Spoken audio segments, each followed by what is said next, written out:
Good evening and welcome to night 447. No, I'm just playing. Night 4 of election night. Now more than 3 long days since we started counting the votes. I know, America. I get it. You're waiting to exhale. So am I. But one thing has become clear. Former Vice President Joe Biden is now well within striking distance of the necessary 270 Electoral College votes, holding on to the lead over Donald Trump as vote counting continues. Biden is ahead in Nevada, in Georgia, in Arizona, and in Pennsylvania, although each, for now, is officially too close to call. Now, we're expecting additional vote results from Nevada any minute now. Biden has doubled his lead over Donald Trump in that state over the last 24 hours. And additional vote results will be coming from Maricopa County, the crucial part of Arizona where all those votes are, later tonight. Now, of course, today has largely been focused squarely on Pennsylvania, which would put Biden over the top just by itself. Biden overtook Trump in the vote count there early this morning. State officials say that the overwhelming majority of mail-in and absentee ballots have been counted, and they've begun the process of counting the provisional ballots. Now, we're also keeping a close eye on another hotly contested battleground. In Georgia, Biden has the lead by the most razor-thin of margins, about 4,000 votes. And officials say a recount there is likely. Now, we haven't seen Joe Biden or Donald Trump on camera today after Trump's frankly appalling news conference at the White House last night. He spent the day tweeting lies and casting more aspersions on the American electoral process. Meanwhile, Biden campaign headquarters in Wilmington, Delaware, stands ready for a celebration. We're going to get updates from our reporters who are tracking the situation on the ground from Nevada and from Pennsylvania. But first, let's get to the latest on the vote count with our very own inexhaustible man of the hour, the man who is igniting Twitter thirst all over the place and who everyone in my phone is obsessed with, Steve Kornacki. He is at the board. Tell us what's going on. Please tell us what's going on. All right, Joy. Yeah, we got a lot of things happening in a bunch of different places in this country. Let's start in Pennsylvania, where just a few minutes ago, Joe Biden's statewide lead over Donald Trump expanded. It now sits at 16,784. What has been happening here has been today a very slow version of what we saw happen last night and overnight last night. It is just counties around the state continuing to process, tabulate, report out the mail ballots. Mail ballots that they received often before Election Day.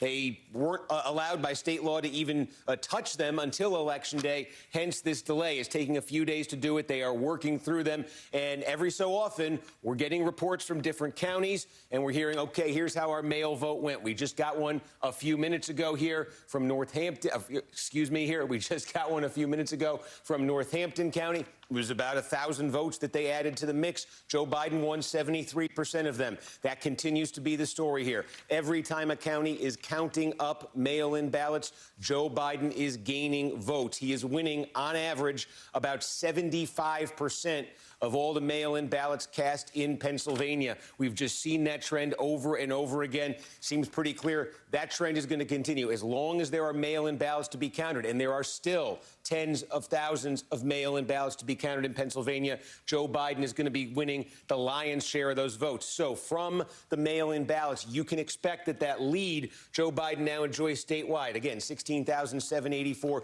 You can expect that's going to go up. That's probably going to go up considerably. Philadelphia has a lot of these mail-in ballots, although the biggest single source right now is Allegheny County. That's where Pittsburgh is. They have 35,000 mail-in absentee ballots. Why do they still have that many? It's because there had been a court issue there involving mailing errors with their their mail-in ballots. They were prohibited by the court from touching them yesterday and then from touching just about all of them until 5 p.m. today. So it's only in the last 2 hours that folks there in Allegheny County have been able to begin tabulating and counting most of these 35,000 mail-in ballots. So that process now underway out there. Again, that's a blue county. You can expect Biden's going to be doing very well with those. That's a big stash of votes there that you can expect when it is ultimately reported out will add to Biden's lead statewide. So, again, you can expect Biden's lead statewide in Pennsylvania to grow considerably. The X factor here in Pennsylvania then, once you've accounted for all those mail-in ballots, the absentee ballots, the X factor becomes provisional ballots. Okay, provisional ballots, and there are more provisional ballots in Pennsylvania this year than in a normal election year. We think this is a rough number here. We think there might be somewhere in the neighborhood of 100,000 provisional ballots in Pennsylvania this year. Now, a lot of these are in heavily Democratic areas like Philadelphia. And normally you do see that sort of disproportionately provisional ballots are in heavily Democratic areas, and then they end up breaking favorably for the Democrats. There also, though, seem to be a fair number, more than usual, I would say, of provisional ballots in some of these Republican areas. What does this have to do? It has to do with the nature of conducting an election during this pandemic in a state like Pennsylvania, scrambling to set up a mail-in system for the first time ever. And basically, the issue here was that anybody who had requested and received at their home a mail-in ballot and who then decided to either A, want to go down to the polling place on Election Day and deliver that ballot in person, if they brought the ballot and they didn't have the ballot, the envelope, and the inner envelope, then the ballot was considered spoiled. They were given a provisional ballot. So that could happen here. Or the other one is, again, they had a mail-in ballot at home. They just, forgot it, lost it, threw it out, didn't care about it, got in the car, went to the polls on Election Day, said, I'm just going to go vote at the polls on Election Day. And again, the poll checkers saw, okay, you've got a mail-in ballot, you have to do a provisional ballot. So the uncertainty that kind of creates here a little bit is there's probably a bigger pool of provisional ballot voters than usual. And again, there's probably some more Republicans in that mix. However, I have to say, given what we just talked about here, with this increasing lead that Biden is building when it comes to the mail and absentee ballots, it gets to a point here where I'm giving you a case that the provisional ballots are more complicated than usual. Usually, they're just a pretty Democratic block of votes. Right. Now, they look more complicated. But do they look like they're going to be overwhelmingly Republican? Do they look like they're going to be for Trump on the order of magnitude that would be needed to erase what this lead will go to for Biden once you've added in Pittsburgh, Philadelphia, and other counties around the state? That gets to be a much harder case to make, a much harder case to visualize, but haven't seen these yet, so I guess caution is the word with those. But that is the lay of the land in Pennsylvania at this hour. Wait, real quick, can I interrupt you just for a sec? I have a very quick question. We're running out of time, but last night, when we were, I don't even know what time it was. This was at our 146th hour. You said that it was about a 13,000 ballot an hour sort of pace that they were going at, something like that. Well, it could, yeah. At the pace that they're going at. In your mind, how many ballots do you think total, provisional, regular, every kind of ballot left? How many do you think that Pennsylvania has left? Yeah, probably somewhere between 75 and 100,000. Okay. You've got about 20,000 plus in Philadelphia. You got the 35,000 there in Allegheny County. Again, we just saw a Northampton County report out. We've got, in fact, I can just cross-check here. But I do want to say, the one other issue there, when I say 75 to 100, we aren't entirely clear here, and this is something we're trying to get clear, how many of those that are uncounted mail ballots right now will turn into counted votes. For a variety of reasons, there may be some that don't make it into the count because we're looking at counties that look like they have completed reporting out their mail-in ballots, and they still have uncounted mail-in ballots. So that might reduce the number a little bit there, and so Biden may not get quite, if you're saying, hey, 75% of 80,000, if you're trying to do the math in your head, that pool may not be quite as large. But still, we know it's considerable just when you give the pace. Go ahead. Yep. Yeah. No, absolutely. That is very helpful. Steve, you are indefatigable. Thank you very much. Don't leave. You're not allowed to leave anyway. So thank you very much. We really appreciate you. We're going to come back to you throughout the hour. So if you get anything, holler, and we'll just come right back. Okay. All right. Thank you very much. All right. Joining me now from Nevada is NBC's Jacob Soboroff. He is in North Las Vegas. First of all, what is going on behind you? Are you safe? And tell me what's going on. Great question. Okay, so Joy, a couple things. Number one is we did get that latest dump of votes from here in Nevada. I shouldn't say dump. These are the regularly scheduled updates of ballots that were counted today. I think the number is about 8,700. Let me just quickly look at my phone because I have been. So the margin, let's see. The number 8,700 votes have come in, and Joe Biden continues to maintain the lead, and it's growing just a little bit. That's not very many votes. I mean, we expected more votes today to come in over the course of the day because they had said there were still 60,000 outstanding mail-in ballots. So tomorrow morning, again, we're going to have another update around 10 o'clock local time with the latest. But the margin seems to be 49.9% to 48.6%. I'm sure Steve can get into this more. So let me just give you some context. Sure. Number one, Joe Biden maintains the lead here in Nevada. There's a lot of votes to still come in. Number two, who are these folks behind me? The group closest to me, actually, are some excellent American citizens and patriots. They were the election volunteers. I just asked them, what are you doing here? They said, we're showing up to get paid for our work on Election Day. So kudos to them. They deserve the money. They've done a wonderful job of getting everybody to the polls and to the polls safely. The people on the other side of them are people who are showing up. And I found this particularly interesting. There's, on top of the 60,000 mail-in ballots, there's 60,000 provisional ballots that still need to be counted, and those will be counted last. In that group is same-day registrations. In addition to same-day registrations, people that may have had a problem on Election Day and need to come back in order to check something. The reason there are so many people in line, and I thought, it surprised me to see so many people in line here, almost looking like Election Day, is that both the Democratic and Republican state parties are contacting people who are on the list who voted provisionally, telling them that if they want to double check, even though there's an online system to double check your vote, that they can show up in person to do so. I think there's a little bit of confusion amongst these people about whether or not their votes are counted. What I want everybody at home to know is that as they are coming out of this facility, most of the folks I'm talking to are saying, phew, my vote was counted. I feel reassured after coming in here. So it may look much more daunting than it actually is.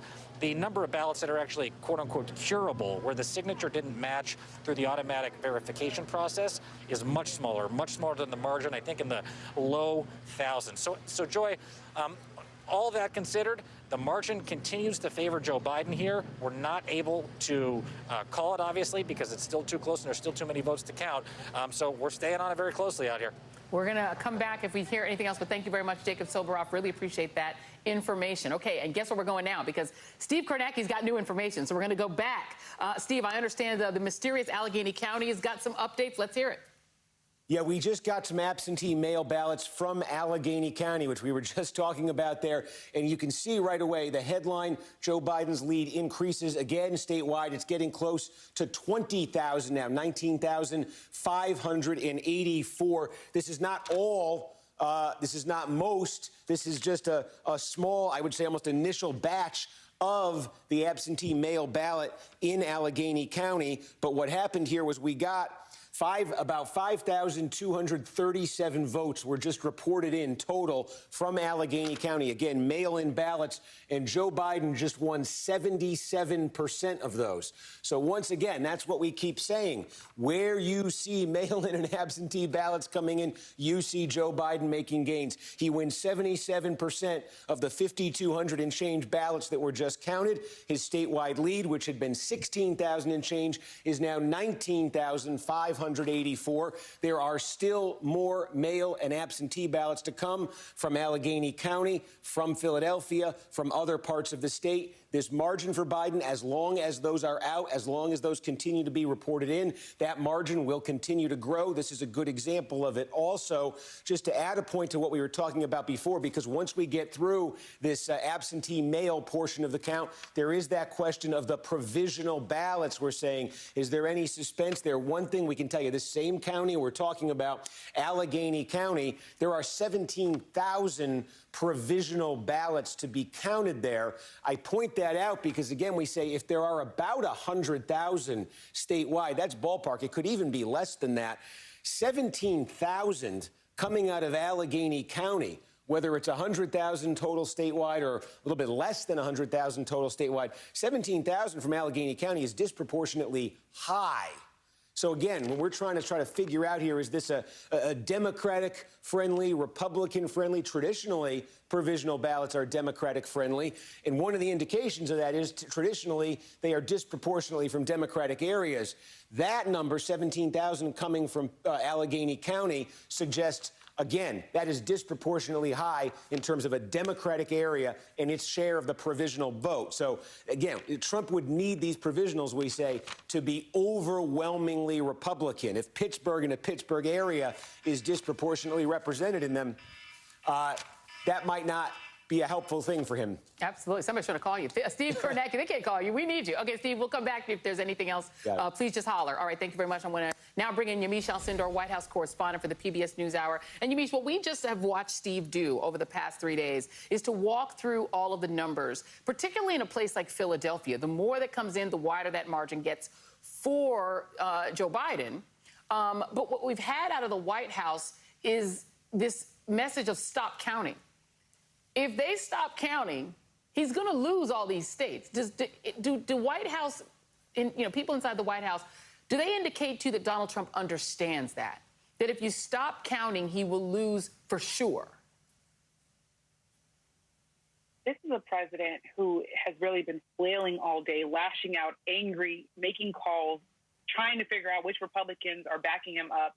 It's not clear to me that the president understands that if the counting continues, that he might be getting some of the votes here, because the critical strategy is, at least critics of the president say, is he wants votes that count for him, that look favorable for him to be counted, and the ones that are giving Joe Biden the increasing leads in states like Georgia and Pennsylvania, that he wants those votes to stop.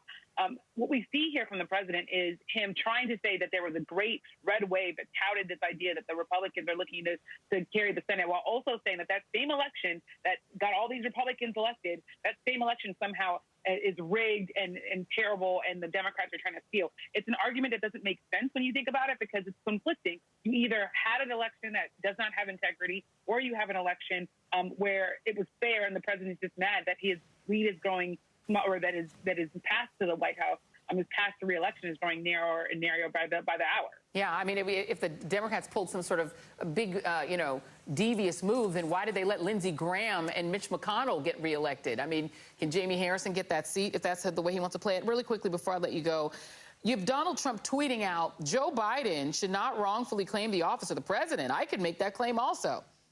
Legal proceedings just now beginning. Let's listen to him also making that claim, because if he's telling Joe Biden not to do it, here he is doing the thing he says not to do. This is a fraud on the American public. This is an embarrassment to our country. We were getting ready to win this election. Frankly, we did win this election.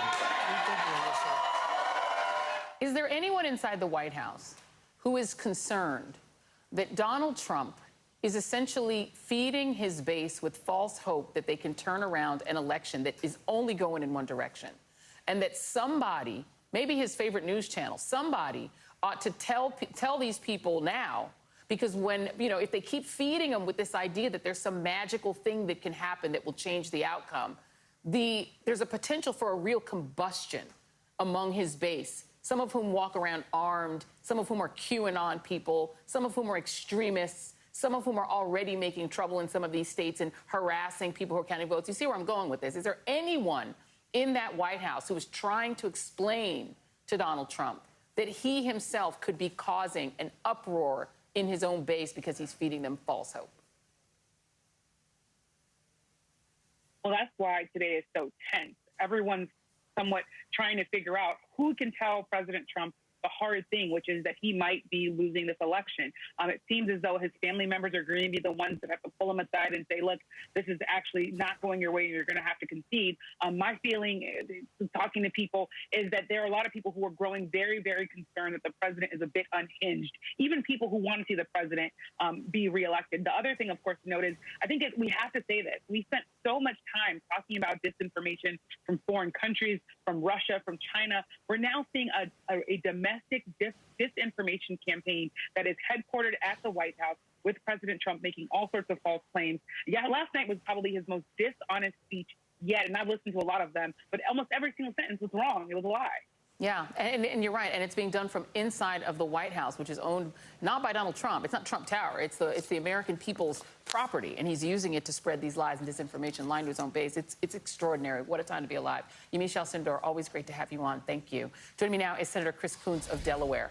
And Senator, you know, I don't know if you were able to hear what Yamiche Alcindor was saying, but give me a sense of what inside of the Biden camp they are thinking, because at this point, if this election concludes, as the math seems to suggest it will, and Joe Biden is, in fact, the president-elect, he's going to be dealing with a Republican base of nearly 70 million people who have been told now by the current president that the election is a fraud, that some trickery was done to take the election from him, but somehow spare Susan Collins and Lindsey Graham and Mitch McConnell, that it's all, there's a conspiracy, right? I mean, he's telling them this.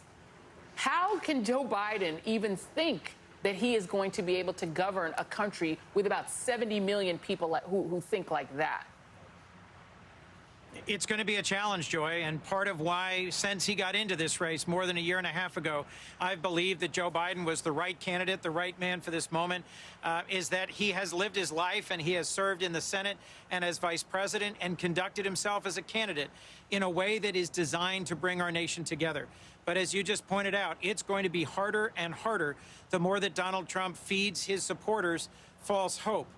It is nearly mathematically impossible at this point for President Trump to be reelected, and Joe Biden continues to be calm, to be appropriate, and to wait for all the ballots to be counted.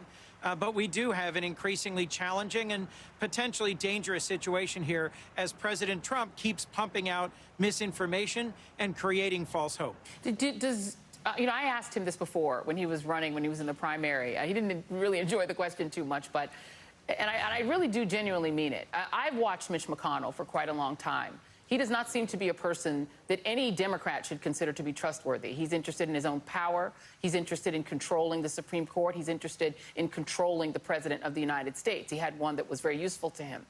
Does Senator Biden, if he becomes president, does he understand that Mitch McConnell will be his enemy and will operate in a way to curtail him, to stall his agenda, to try to ruin his presidency, right, that's what McConnell will do? Is he going to approach Mitch McConnell from that point of view? Well, Joy, you know, that's something that was raised repeatedly in the presidential primaries. Folks said that Joe was being naive or looking at the world through rose-colored glasses when he would talk about his working relationship with Mitch McConnell. But I'll remind you, it was Joe Biden, as Barack Obama's vice president, who was sent up to the Hill to try and work with Mitch McConnell on the fiscal cliff, on the recovery from the recession in 08-09, on the judicial nominations. So Joe knows better than anyone just how obstructionist, just how difficult, just how manipulative Majority Leader McConnell can be. He knows that this is going to be a very difficult challenge. But if there's anyone who's got the ability to bring our country together and to use the mandate that he will have from getting the most popular votes in the history of our country, it's Joe Biden. He will have won back from Donald Trump a whole series of large states. He will have rebuilt the blue wall of Pennsylvania, Michigan, and Wisconsin. And if things continue in their current direction, he will have won Arizona, Nevada, and Georgia as well. So it will be difficult. Mitch McConnell is an exceptionally hard man to work with. But if anyone can pull this off, it's Joe Biden. I think a lot of the country will be rooting for him to do that. Senator Chris Coons, thank you very much for your time. We are now awaiting more votes tonight. Thank you. From Maricopa County in Arizona. And, of course, that remains too close to call, at least at this point. We're going to go there live next. We're going to take a quick break.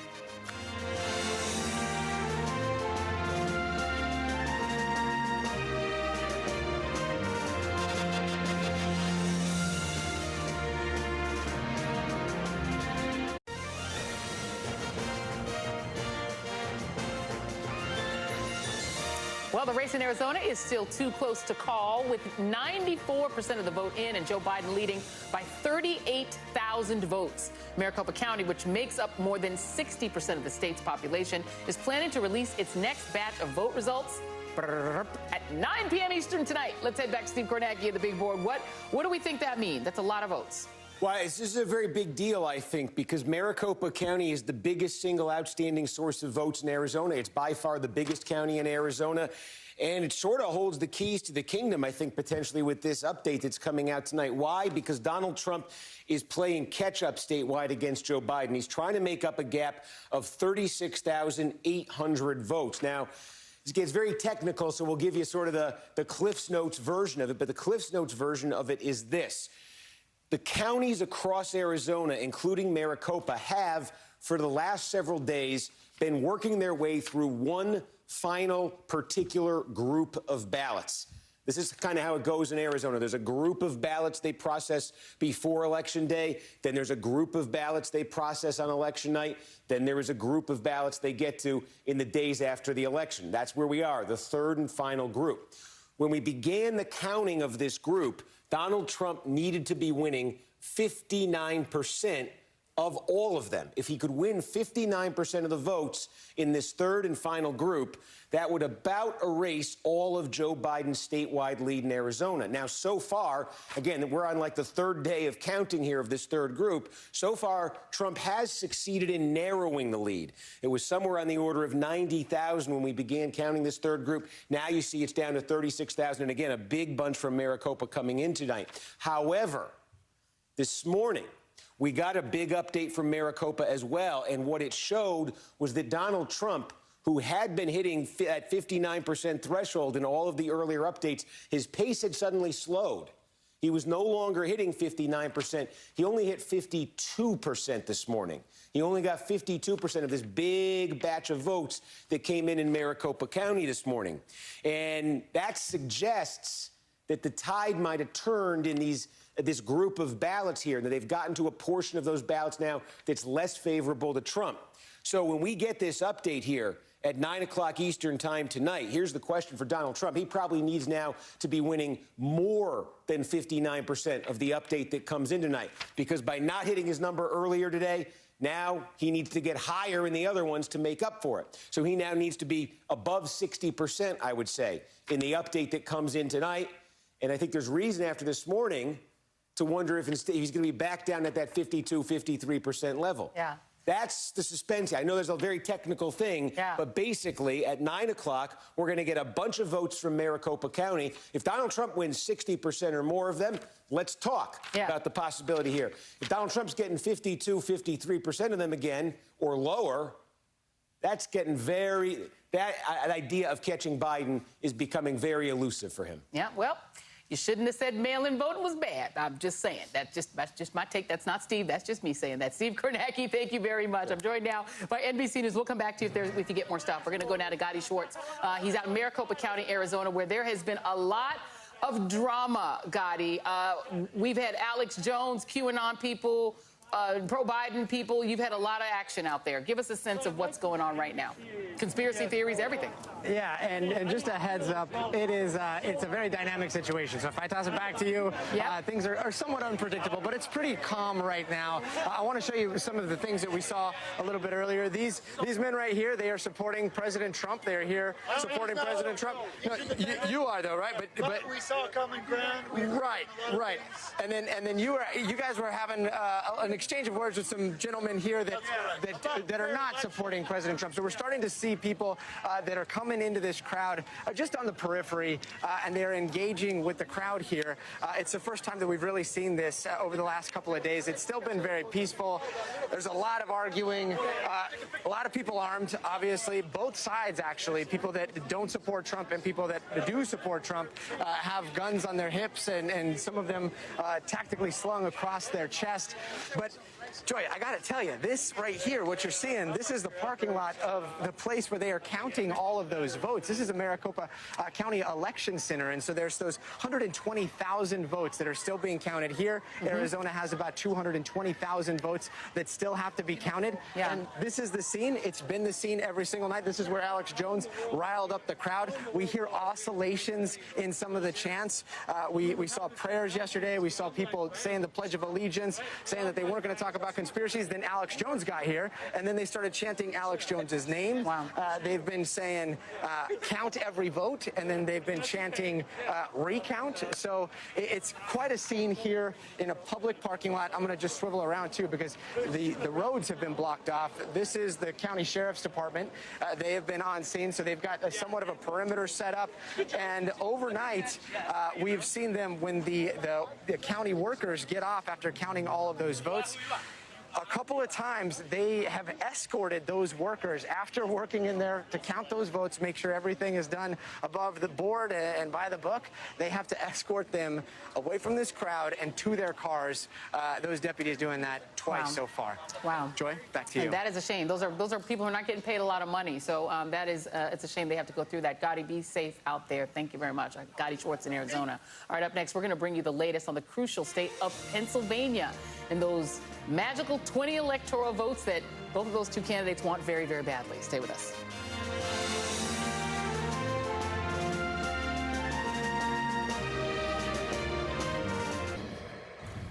Early this morning, former Vice President Joe Biden took the lead over Donald Trump in total votes counted in Pennsylvania. Let's head back to Steve Kornacki at the big board. What you got? Yeah, no, we continue to monitor this, Joy, because, again, we expect there's going to be more of the mail ballot, more of that absentee ballot that's reported out. I always like when they do this. They turn the board off for no reason, so we can talk about... There we go. Okay. Pennsylvania here, 19,584 is Joe Biden's lead statewide. And again, we expect tonight more of that mail-in, more of that absentee vote to come in Pennsylvania. Biden is winning that at a 75% rate. We still have a ton to come. I showed you we got an update from Allegheny County, where Pittsburgh is just a while ago.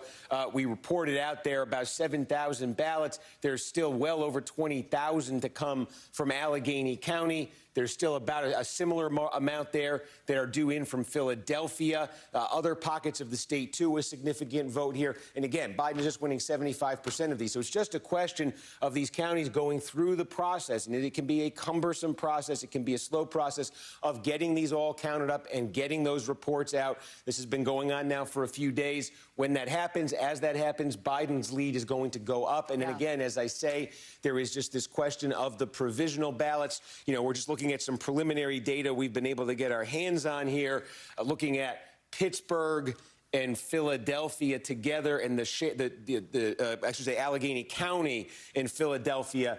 The share of the statewide total of provisional ballots, what we think is roughly the total of statewide provisional ballots, it's disproportionately coming from Allegheny County and Philadelphia, which is to say, you know, they have a bigger share of the provisional ballot pool that we are aware of than their population is as relative to the state, if that makes any sense. Yeah. So two big Democratic areas, they're kind of punching above their weight when it comes to the number of provisional ballots in the pool. That is a good sign for Democrats because, again, with Biden building this lead here, Trump has to win the provisional ballots by a crazily high margin if he's going to be able to undo the kind of lead Biden's building here. Absolutely. Steve, thank you so much. We really appreciate you keeping us up to date on everything that's going on. All right, joining me now is Pennsylvania Lieutenant Governor John Fetterman. Lieutenant Governor Fetterman, thank you so much for being here. So there's a lot of frustration, I think, out there. I think you probably feel it and getting it back, too. But just to walk people through this, Pennsylvania has never done early voting before, right? At this level. Certainly not at this magnitude. We had our primary back in June, but this was the largest election that we've ever had in the Commonwealth. Yeah. And the first time we did it with mail-in ballots. And I have to say, it really went off without a hitch. We didn't have any instances of voter fraud or voter intimidation. And the people of Pennsylvania, this country, and the world can trust that our result is going to be a democratic will of our citizens in the Commonwealth. You had nearly 7 million people vote. I mean, that at least so far, I mean, probably more than that. I mean, it's a huge, huge turnout. And I think that's one of the things people need to understand. A state that doesn't typically do a lot of this mail-in voting and all of that, converting to do this really for the first time in a huge, huge way, that's one of the issues. The people who are actually counting the votes is the second issue for me, honestly. These are people, you know, I'm sure this isn't like a hugely high-paid job, right? Is this a volunteer job? Can you tell us a little bit about that? Are these state employees? Who's doing the counting? Yeah, I mean, it's a mix. I mean, no one's getting wealthy over this. And I'd also like to say, you can see in that they're wearing masks. You know, Philadelphia put out a call for poll workers and people to help, and they got 20,000 people responded. I mean, you know, how patriotic, you know, and how outstanding that they're willing to step up like that. So yeah, no one's getting wealthy doing that. Rest assured. And I think the other thing to people understand when we're talking about counting all these ballots, they're not like physically opening and looking at the ballots like they would with a recount, right? They're feeding them into a system, and that just takes physical time. Is that accurate? Yeah. Okay. Yeah. So in looking at this, yourself as lieutenant governor, the governor, and even the Republican state legislature, have you all started to have the conversation that now that we know that it can happen, there can be pandemics, there can be emergencies, God knows, it could be, you know, I don't know, a hurricane, climate change, anywhere can have a hurricane, right? That maybe maybe the state ought to take this opportunity to change the system a little bit, to add more early voting, to add more precincts. Is that conversation happening across the aisle that, you know what, maybe it'd be better to make, because I know Pennsylvania, to be honest with you, has a reputation as being one of the hardest states to vote in. Well, LOL. This is a group of individuals that wouldn't even give an extra 24 hours to start pre-canvassing. So that's why, you know, we're talking on a Friday night. Gee, I wonder where Pennsylvania is going to end up, because they refuse to grant even an additional 24 to 48 hours for pre-canvassing. So, I mean, there's that trouble, and you know, hope springs eternal, but not promising in that regard. And so to be clear, the governor and lieutenant governor, Democrats, it is a Republican. Is it the state House and the state Senate that are Republican-led? The legislature is a real murderer's row of people that just don't want to have any kind of making it easier to vote. It's really unfortunate, and their actions have created this backup and this drama for their unwillingness to even allow more time to pre-canvass. And to one of the things that we know that, you know, Representative Malcolm Kenyatta has talked about this. So just to be clear again, the state legislature passed a law that said that the vote counting cannot begin until after the election. So the reason it's taking so long is that y'all were not able to do like Florida does. Florida, as soon as they come in, they count them. You couldn't do that in Philadelphia, in Pennsylvania. Yeah, the earliest you could start is 7 in the morning on Election Day, and that's what caused the bottleneck, because you had all the people voting, and then you had to start counting all the mail-in ballots. It was really a crush, for sure. Do you have any concern about the just barrage of legal, you know, of lawsuits and challenges to your vote, including going to the Supreme Court? Do you have any concern that that will have any impact on the outcome of this election? No, it's really, Trump's legal strategy is very sad and desperate.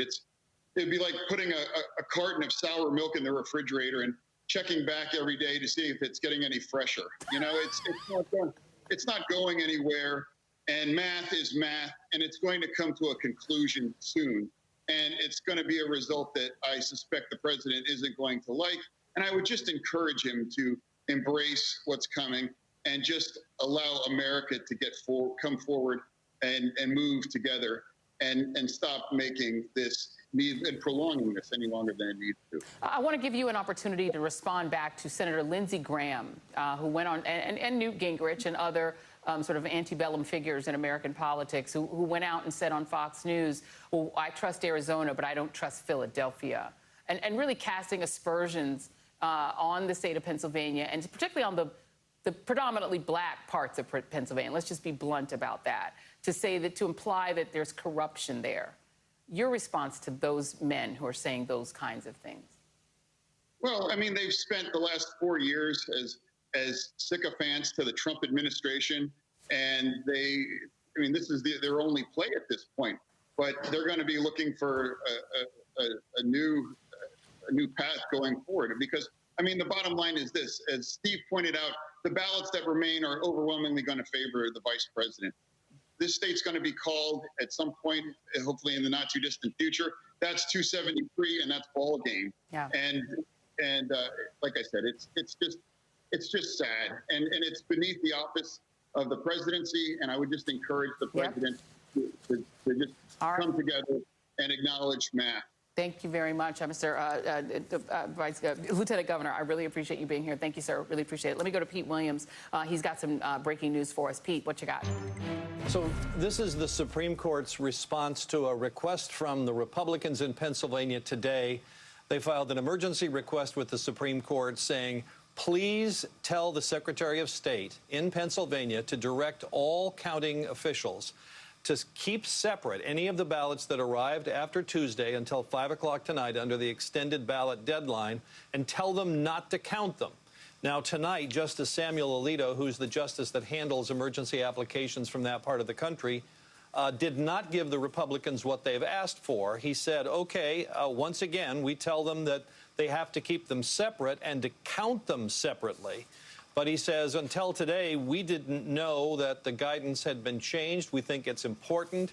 He's asked for a response by 2 o'clock tomorrow, and he says he's referring this to the full court. So this is sort of an interim response.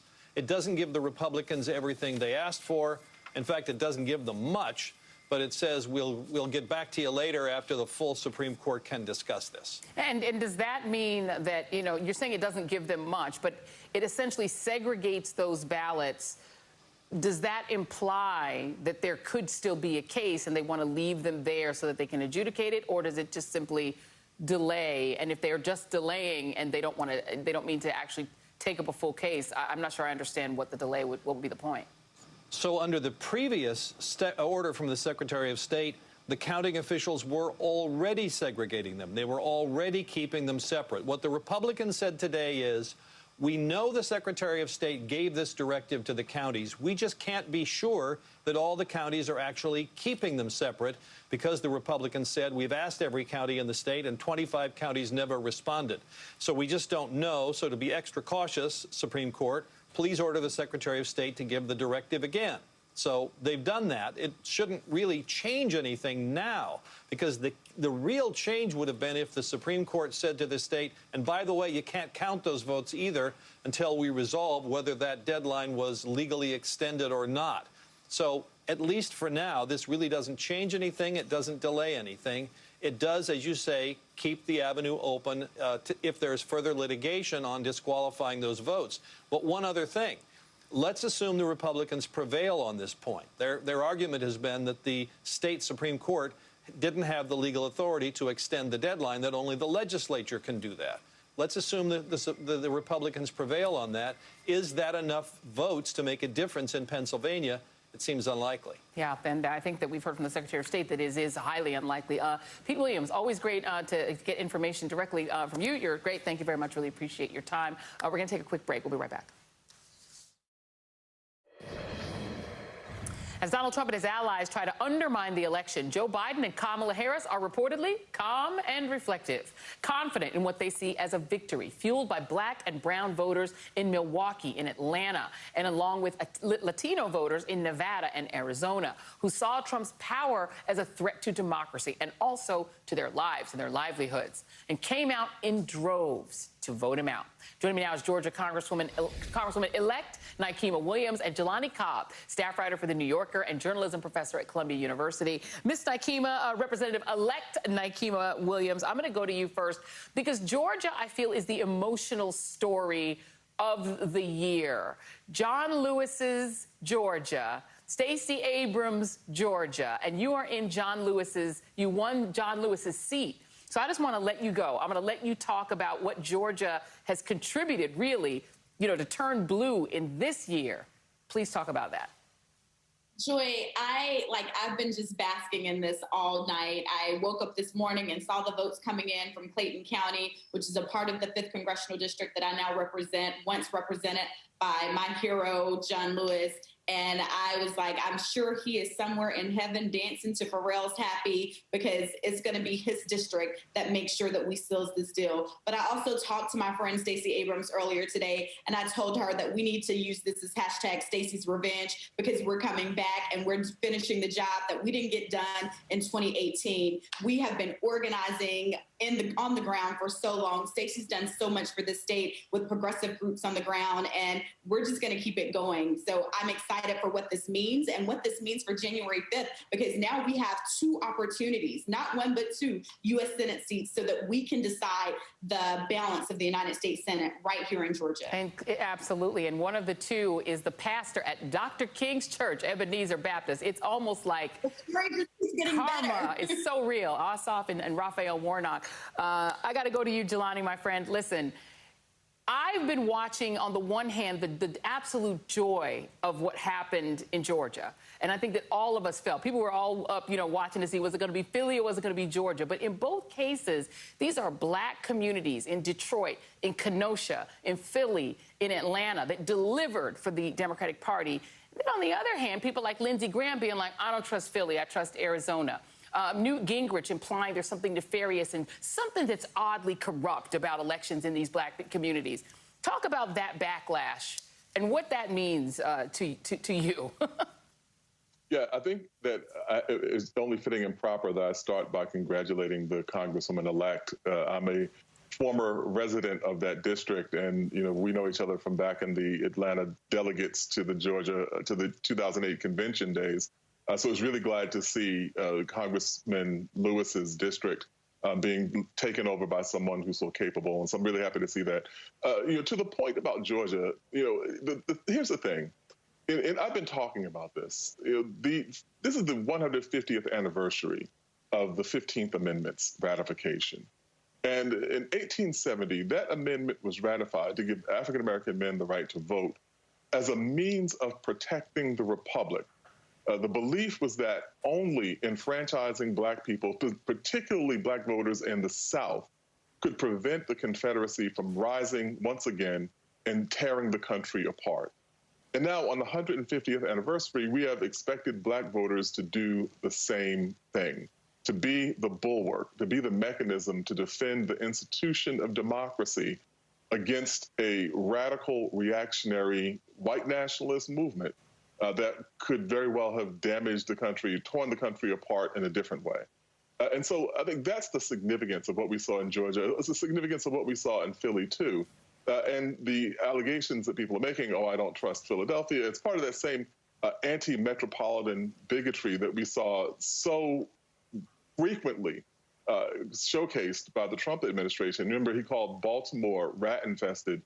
He called John Lewis's district quote-unquote crime-infested. We could come up with an index, a glossary of all the cities by the insults he's given for all of them. He said New York was a ghost town. We can remember all this. And it's just kind of more of the same in a kind of bigotry that, it almost seems like it comes out of 1970s Taxi Driver. You're talking about American cities in this way, as opposed to seeing what cities are now, the centers of really vibrant, developing and innovative economies. The engines that are really keeping the other parts of these states afloat.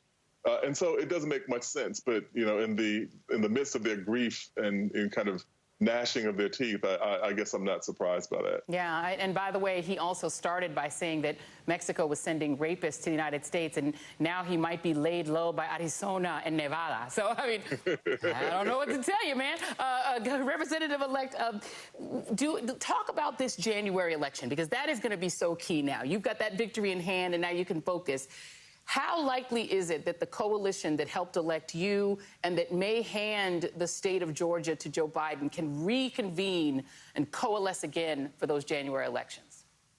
I think that's the beauty of the work that we've been doing on the ground, Joy. Like, when people talk about Stacey Abrams, she absolutely deserves the credit. But what Stacey has said time and time again, this is not about one person, one candidate, or one election cycle. It's about giving the power back to people who felt unheard and unseen for far too long. And so this is the way that we get people back out to vote, showing them their power. And that's what we've been able to do, especially when Georgia is finally called in the blue column, and we can show them that they decided the presidency and they can also decide the balance of the Senate. Absolutely. I think we're going to all do a little, we're going to fundraise and we're going to send Stacey a cape. She needs a full cape because she's a superhero. Thank you, Georgia Congresswoman-elect Nikema Williams and Jelani Cobb. We are approaching now the top of the 8 o'clock hour here on the East Coast. 4 critical states, Pennsylvania, Georgia, Arizona, Nevada, all still officially too close to call. All in with Chris Hayes is up. And here he is. Oh, wait, is he going to pop into the box? I'm here. There you are. Okay, Chris, I don't see you. I only see me. Oh, there you go. That's what I want to see. Chris Hayes, take it away, my friend. Thank you, Joy, very much. Good evening. For those of you who are just still rolling with us, I am Chris Hayes, the aforementioned. It has now been 3 days since election night. As Joy just said, we're still waiting for the final call in the 2020 presidential election. NBC News has not yet projected a winner, but at this point, it does seem only a matter of time. And even as Trump's campaign is engaging in desperate legal efforts in multiple states, the electoral vote picture just keeps looking worse and worse for the president. So tonight, even Donald Trump's own inner circle appears to be coming to grips with the reality of the situation. Some breaking news just a little while ago. The Wall Street Journal reporting this, quote, on Thursday night, advisors warned Mr. Trump to prepare to lose. According to a person familiar with the conversation, he expressed little interest in that advice. Aides and advisors have also urged the president to recognize that no legal effort will be enough to make up Mr. Biden's advantage in votes. Right now, by our count, Joe Biden has 253 electoral votes compared to 214 for Donald Trump, just 17 short of the magic number of 270 that would make him the president-elect. Biden has numerous pathways to get there, including simply winning Pennsylvania, where Biden continues hour after hour and day after day to expand his lead as the mail-in votes continue to be tallied. And if he takes that state, then that's the ballgame. That's 270. Everything else is academic. The former vice president also continues to lead in Nevada. That's the latest tally there. The race still too close to call, with Biden leading. Biden also leading in Arizona. If Biden were to take both Nevada and Arizona, independent of the other states, that would combine to deliver him the 270 electoral votes to take the White House. We are also keeping an eye on Georgia. Now, Georgia is fascinating. Georgia is a state that Democrats haven't won since 1992. Biden passed Donald Trump there this morning in the wee hours by about 500, 600 votes. Now, after a bunch more reports out from various counties in the state, Biden's now in front by more than 4,000 votes. It even shows up in the decimal place there, 0.1 percentage points. Now, the Secretary of State is promising a recount because it is almost certainly likely to end up within the span of a recount. Biden himself, former vice president, had been expected to speak tonight if news outlets declared him the president-elect. That has not happened, but there are many reports he may speak this evening. So we're going to stay tuned and stay watching all of this. I want to turn now to the man who's been breaking down all this from the start with remarkable clarity, the one and only Steve Kornacki. We've got some updates. We've had some updates in Pennsylvania. Where are we at?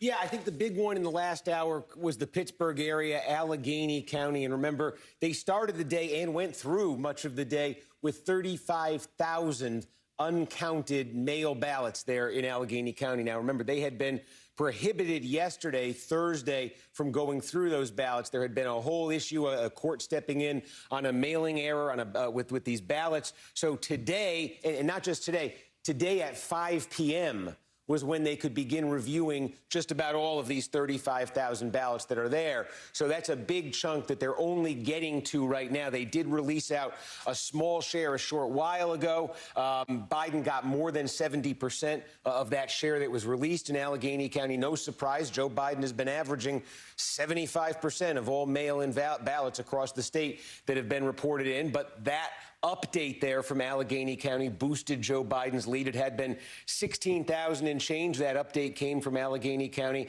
Now Biden's lead moves to 19,000 and change, with significantly more mail votes to come from Allegheny County, where Pittsburgh is, more absentee mail ballots to come from Philadelphia. That's where Biden's been winning that mail vote by 9-1, and also more mail ballots to come, smaller reports from counties around the state. But again, the consistent pattern has been that Biden gains votes every time mail ballots are released. So you can expect that 19,491 vote lead for Joe Biden statewide is going to grow as the mail ballots, as they complete counting up the mail ballots. It'll grow. It should grow significantly. At that point, the only outstanding piece of business there in Pennsylvania will be the provisional ballots, or the main outstanding piece of business will be the provisional ballots. Now, this one is a bit of a confusing area, I think, this afternoon. We think there are something on the order of 100,000 provisional ballots in Pennsylvania. The number could be a little bit less than that. That's a ballpark figure. That is a higher figure, significantly higher figure than you would normally get for a presidential election in Pennsylvania, about 100,000, even if it was, again, if it was short of that. Typically, the provisional ballots are a heavily Democratic batch of votes. And indeed, when you look at where a lot of these provisional ballots are, we were just showing 17% of them come from Allegheny County, which only accounts for about 10% of Pennsylvania's population. Right. So that's something you would typically see with provisional ballots, disproportionately coming from Democratic areas. But this year, the whole situation with the mail-in election, COVID, people in Republican areas, potentially, who wouldn't normally be voting provisionally, if they had a mail-in ballot at home and they just threw it out, lost it, didn't care to use it, went into their polling place to vote like normal on Election Day, they had to cast provisional ballots. And so there is a question there of, we know in general, people who voted same day, people who voted on Election Day in Pennsylvania, that was disproportionately a Trump group of voters. So how many of these 100,000, or whatever the exact number is, how many of them were Republicans in a situation like I'm describing there? They happened to have a mail-in ballot, right, but they didn't bring it to the polls with them. They wanted, you know, you could come up with create your own scenario, though. But the point is, that pool of provisional ballots, whatever exactly it is, when you consider that Biden's lead here is going to rise significantly, we are talking, I'm giving you an argument here for this pool of provisionals may be different than we've seen in past pools of provisionals. It may be more competitive between the parties. Republicans may do better in that pool than we've expected. But what Trump's going to have to do is not be competitive, not do better. He's going to have to be dominant. Yeah, this is the key point to me on these two pools, right? So the mail-in votes are coming in, and they've been quite consistent in these dominant margins. They've been adding to the amount. Once that's tallied, there will be a lead for Joe Biden. We don't know what it will be, but probably tens of thousands of more votes than what we have now. I think that's a safe thing to say. At that point, the path for the president would be an overwhelming majority of the remaining provisional ballots, despite the fact that a whole bunch of them are cast in Democratic strongholds, that the polarization of who votes on Election Day was so intense that even in places like Philadelphia and Pittsburgh, he's winning huge margins of those people casting the provisional ballots. Right. Exactly. It has to be overwhelming. He needs to. Right. He has to. This number would have to be when Biden. With the Biden lead increases here as all the mail comes in. I said earlier, there is some question here, I think, and we're trying to get clarity on this. There is some question. The state lists right now still about 100,000 uncounted mail absentee ballots. Now, if all 100,000 of those mail absentee ballots are counted, and Joe Biden's winning 75% of them, which is his average statewide, that would be a net gain of at least 50,000 votes.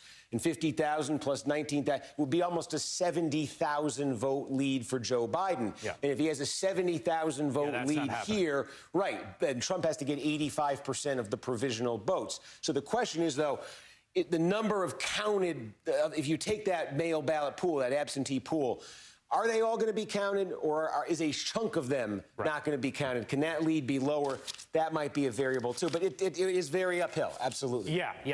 That's super useful, as everything that you continue to do day in, day night. Steve Kornacki, which is why the nation loves you. Thank you. Thanks, Chris. All right. Joining me now, Rebecca Ballhaus, the Wall Street Journal White House reporter who broke the story that Trump's advisors are telling the president there is no legal way for him to cut into Joe Biden's vote advantage. Rebecca, I've seen a lot of stuff floating around. This is the best, most precise reporting I've seen. What have you learned? What are people telling, and what are those discussions like?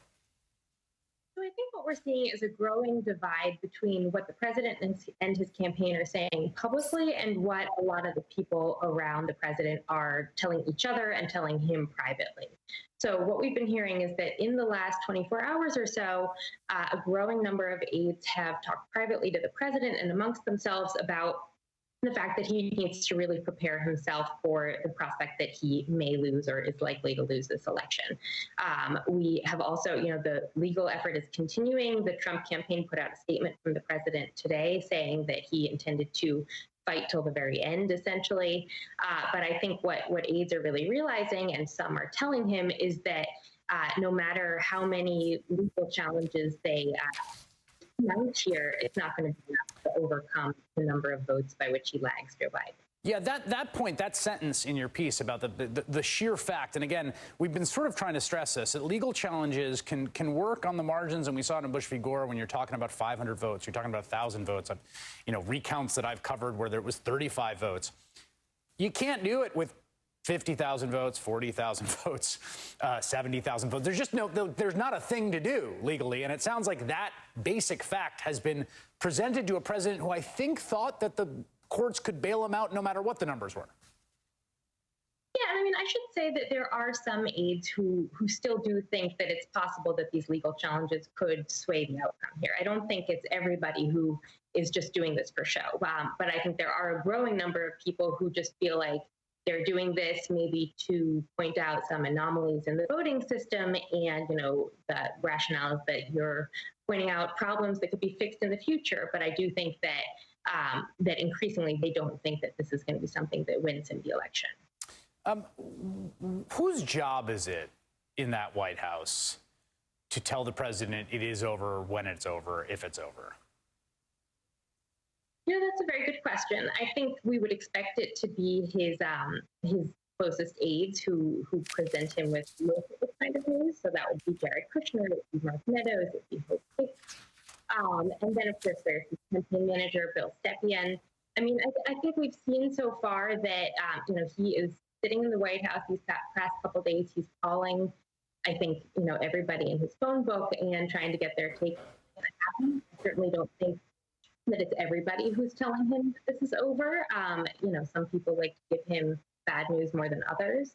But I do think that that is something that he's hearing more and more. And at the same time, I think that people don't expect him to concede this race, certainly until these legal issues have been seen through. So they keep saying this to him, but it's not going to necessarily change his behavior. All right, Rebecca Bauhaus, great reporting as always. Thank you. We're keeping our eyes closely on those closely watched, ever updating results out of Pennsylvania, which could elevate Joe Biden immediately to the presidency. It would fully deny Donald Trump a second term. NBC News correspondent Rahema Ellis is live in Philadelphia, where she's been for most of the week. Rahema, when I talked to you last night early in the morning, they were counting through the night. Where are we at on this Friday night in the city of brotherly love? They're counting through the night. God bless them.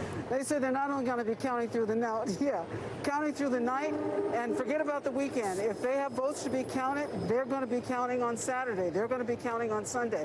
Well, the Secretary of State who oversees elections has said that the majority of mail ballots have been counted.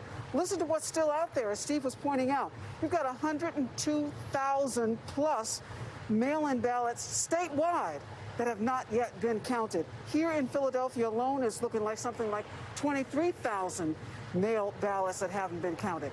Then on top of that, we've got those segregated or separated ballots, which they have not yet started counting yet. The other question is, how many of them are there? We're waiting to find out information on that. So these are large numbers, and if they continue to do what they've been trending to do, which is to go into Biden's camp, it could be decisive, but we can't say until we know. So what they're going to do is just keep counting these ballots. All right, Rahema Ellis in Philadelphia. There was a sort of festive street atmosphere down there in Philadelphia today. You've seen some of that in New York City as well. One of the person who a lot of folks on Twitter have been following obsessively as the votes are being counted, Dave Wasserman of the Cook Political Report, has been working with the NBC News decision desk. And Dave joins me now. When you look at these 4 outstanding states, we're sort of putting North Carolina to the side because of the time lag. They're not going to have updates, I think, until November 11th or something like that. So take the 4 we're talking about: Pennsylvania, Arizona, Georgia, and Nevada. We find ourselves on this Friday in a position which all 4 of those show Biden leads. So you certainly don't want to say stop the count if you're the president. What's your assessment of the trajectories of these states and what it means for 270? Well, Biden is ahead in all four of them and probably has an easier route at this point to 306 electoral votes, which ironically is the same number that Trump won in 2016, than Trump has to 270 electoral votes. Now, in Pennsylvania, there could be around 100,000 provisionals. We're trying to get a handle on that number.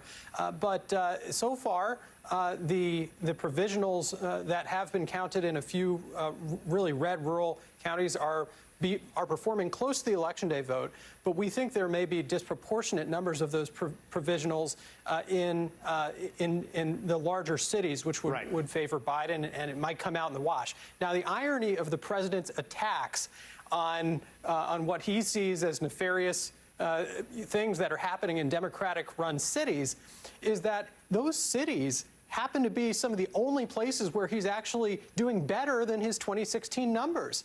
I dove into the numbers in Milwaukee today. He actually improved his vote share in the city of Milwaukee by 2 points versus 2016, and turnout there was flat. The big difference was in the suburbs, and we're seeing this in Pennsylvania and Michigan, too. In the suburbs of Milwaukee, when you include the Milwaukee County suburbs outside the city, plus Washington, Waukesha, and Ozaukee counties, the WOW counties, Trump is carrying them by only 54-45, as opposed to in 2016 when he carried them 56-40.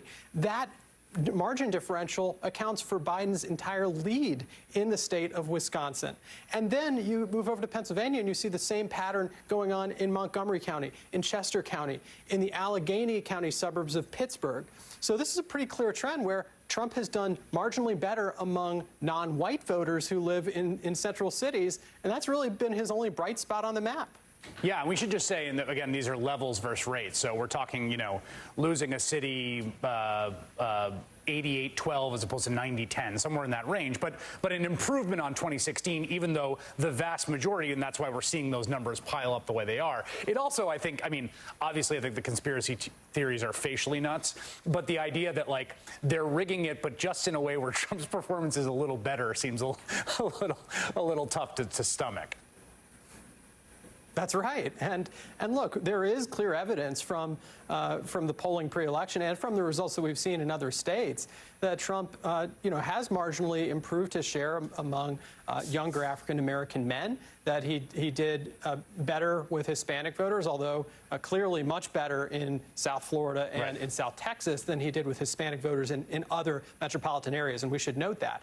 But still, the meaningful gains for Biden that are accounting for his leads in these states and his victory in Michigan and Wisconsin are these suburban voters who came out in greater numbers than they did in 2016, and some of them defected from Trump to Biden. What do you think of the status of the votes in Arizona and Nevada, since we talked about Pennsylvania? Georgia, I think, is also in a little different category because they're sort of nearing the end. There's going to be an automatic recount. That is a very thin margin, as it is. So to sort of table that for a second. Whereas Arizona and Nevada feel like states that we could get calls in, whereas, Georgia's so close, I don't think that's probably going to happen. There's an automatic recount. What is your sense of Nevada and Arizona? Well, I don't speak for our entire decision desk team on these matters, but when we did get the ballot count in from Maricopa County, the updated returns, they were not on pace, as Steve Kornacki and others have said, for what Trump would need in the remaining ballots to be able to overtake Biden's margins. Of course, we're waiting for more results to come in. We're exercising extreme caution given the stakes. Let me ask you, can I ask you just a really frank question? Because I think people have this question. I'd like to just say it to you, and I know you work the decision desk, and I admire you and John tremendously. There is a sense out there that the caution being exhibited by news organizations in making these calls is a product of fear of the president. That were it not Donald Trump out there looming over everyone, were it not that we expected a tantrum, that news organizations would have made these calls already. And I just want to bring that up to you because it is a thing people are saying, to hear your response to it. I don't really have a comment on that. We're looking at the numbers as soberly as we possibly can. And it's up to the team as a whole to make a determination. And we're going to ensure that when a call is made, we have 99.5% confidence. There you go. That's that magic number. And there is a very, as we've noted before, it's a very weird election in which these kinds of ballots move in such different ways. I think it's obviously made it more difficult to project forward, and caution and prudence has been the watchword. Dave Wasserman, thanks for being with me. Thanks, Chris. Let's go to Nevada. Megan Messerly is a political and elections reporter at Nevada Independent. Megan, we got some more votes today. What are we expecting? Right, so we got still less votes than we were hoping for. We got about 39,000 votes out of Clark County today in total through 2 batches, and then we got about 8,000 votes from Washoe County in the rurals. Where we stand right now, there are about 123,000 ballots left. The way things have been going, mail ballots have been breaking for Joe Biden in Clark County about 2 to 1, and that's been most of the ballots that are outstanding right now. That's also most of that 123 ballots that are 23,000, ballots that are left. Most of those are from Clark County. That includes about 55,000 mail ballots. So we're expecting again those to probably keep breaking for Joe Biden over Donald Trump. We have 60,000 provisional ballots, and then we have a scattering of votes out in the rurals and Washoe County as well. So, I mean, the way things are trending right now, Joe Biden has only been expanding his lead in Nevada. It started off at, 0.6% in the early hours of Wednesday morning, opened up to just a little bit less than a percentage point. We're now at about 1.8 percentage point lead, so a bit wider, a little bit more comfortable for Team Biden, but still, has been a little bit too close to call just looking at the number of votes that are out there. Right. So when we talk about the numbers that are votes are out there, I mean, my read on this, and again, like you're the expert on the state, my understanding is that there's not an obvious pool of obviously overwhelming Trump votes that are yet to be counted. Is that a fair way to say it? That's correct. Yeah. I mean, so the way that we've seen the numbers break down, we did see numbers come in from rural Nevada. That is Trump country. It breaks 2 to 1 for Trump over Joe Biden. The problem is there just aren't that many rural votes left. Like I mentioned, there's probably only about 8,000 votes between Washoe County, which is where Reno is, that leans a little bit toward Joe Biden, and the rurals themselves. So there's just not that much room for the president to be able to pick up ground here in Nevada. All right, Megan Messerly, thank you so much for that update from Nevada. More on that tight race in Georgia. I want to go to Priscilla Thompson live in Atlanta. Priscilla, we've gotten some updates from state election officials there. What's the latest there? How much vote is out, and what happens next? Where's the other places?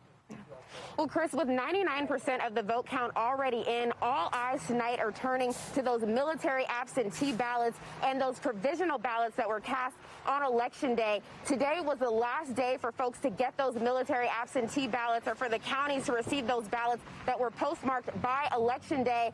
And counties are also working through around 14,000 provisional ballots. Those are folks that voted on Election Day and maybe didn't have a valid ID or had some sort of issue that they had to remedy before that vote could be counted. And we just learned a little while ago that Fulton County, the largest county in the state, is expected to release vote counts for around 3,800 provisional ballots. So we're going to be watching that very closely. But beyond that, state officials are turning their attention to the possibility of a recount. We have heard the Secretary of State mention that this is almost imminent, very likely to happen once these results are certified on November the 20th. If Joe Biden and Donald Trump are still within a 0.5% margin, which at this point they are within 0.1% of one another, either candidate can request a recount, and then the state will have to begin that process. Officials tell us they hope it will only take a week, but as we have seen this week, those timelines can begin to draw out. So it is very possible that we may not have a definitive answer here until around Thanksgiving or later. Chris? Well, quick follow-up. You said that, was it Fulton County has 3,800 provisionals they're going to report out? Do we know when they're going to do that? They just held a meeting, and they said that it would be coming tonight. We're not sure what time exactly, but they've been very hard at work there, so I expect those to be coming soon. That'll be interesting in a couple different directions in terms of provisional ballots and how they swing, and particularly given the background of what Fulton has been doing in its returns. Priscilla Thompson, thank you very much. It is certainly a different-looking map for Republicans in 2020. Michael Steele is a former chairman of the RNC, and he joins me now. Two trends that we've seen, Michael, that I think are pretty interesting.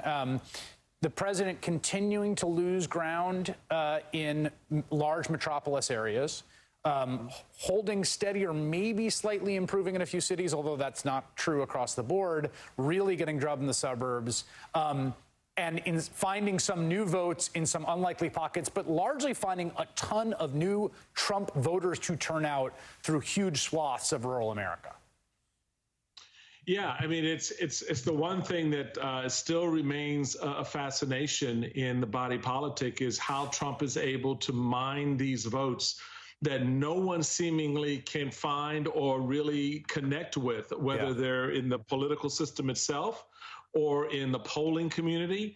And it's not just, among those who are trying to sort of dig at the grassroots of it. It's just throughout the entire system. He has a way of connecting with this very disparate group of people and touching particular chords with them that that resonates. I mean, the whole push near the end, Chris, with white suburban females resulted in 55% of white women voting for him in this election. So there is a connection, despite everything else that people may say, think, or feel, that he makes. Well, so that you're referencing those exit polls, which were still a little grain of salt on. Yeah, exactly. Right. They haven't been weighted yet, and particularly since we just went through another terrible polling miss, I feel like I've put my hand on the hot stove.